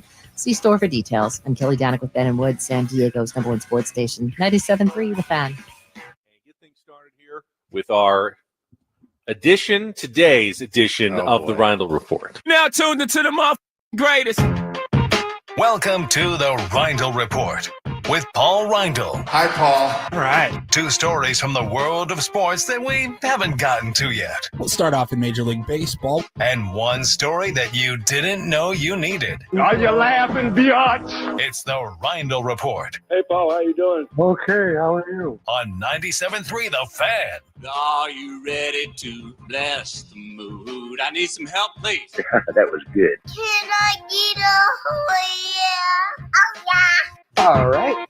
All right. Alrighty. It is the Rindle Report and is brought to you by the Craft Taco. Whether you're craving tacos for lunch or a craft beer for happy hour, the Craft Taco is the answer.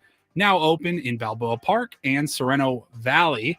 So, Benny, earlier this morning in our 6 o'clock hour, we did have a shout out to his family for our friend Bryce Miller. That one was a little bit more personal. This one, much more national, even global, because it was a huge name in the sport of boxing as Big George Foreman passed away over the weekend at the age of 76.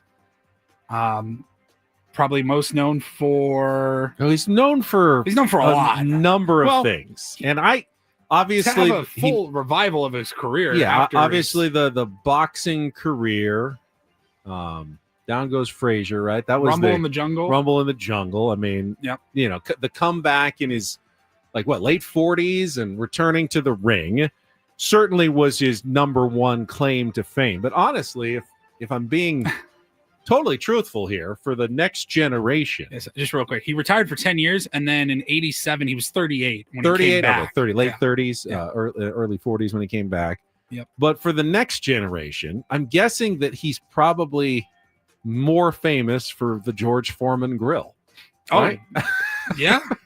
100%. I was born in 90s, so the angled grill. I think of George Foreman. I think the grill. Let the grease just drip right through, and you get nice, healthy chicken breasts cooked very easily on. It's basically like a panini press, but with a slight angle. And I'm sure he didn't invent it, but he put his name on it, and they sold. I had a George Foreman grill. I mean, who didn't have a George Foreman grill? College dorm I staple. honestly, I'm not sure what he ends up being more famous for. And then I always think the greatest George Foreman fact ever were that his kids, all of his male kids, were all named George as well. Do you have a daughter named Georgia? No, let me see let's see. George Foreman kids. Let me see if I can see if I get the names of all of his actual kids. All right, he named all 5 of his sons George. And then he has the girl daughters. There is Georgetta. Yeah, there is Georgetta. Yeah. There's also a Frida and a Michi and a Leola and a Natalie. George Big Wheel, the 4th. George Red, the 5th. George Little Joey, the 6th.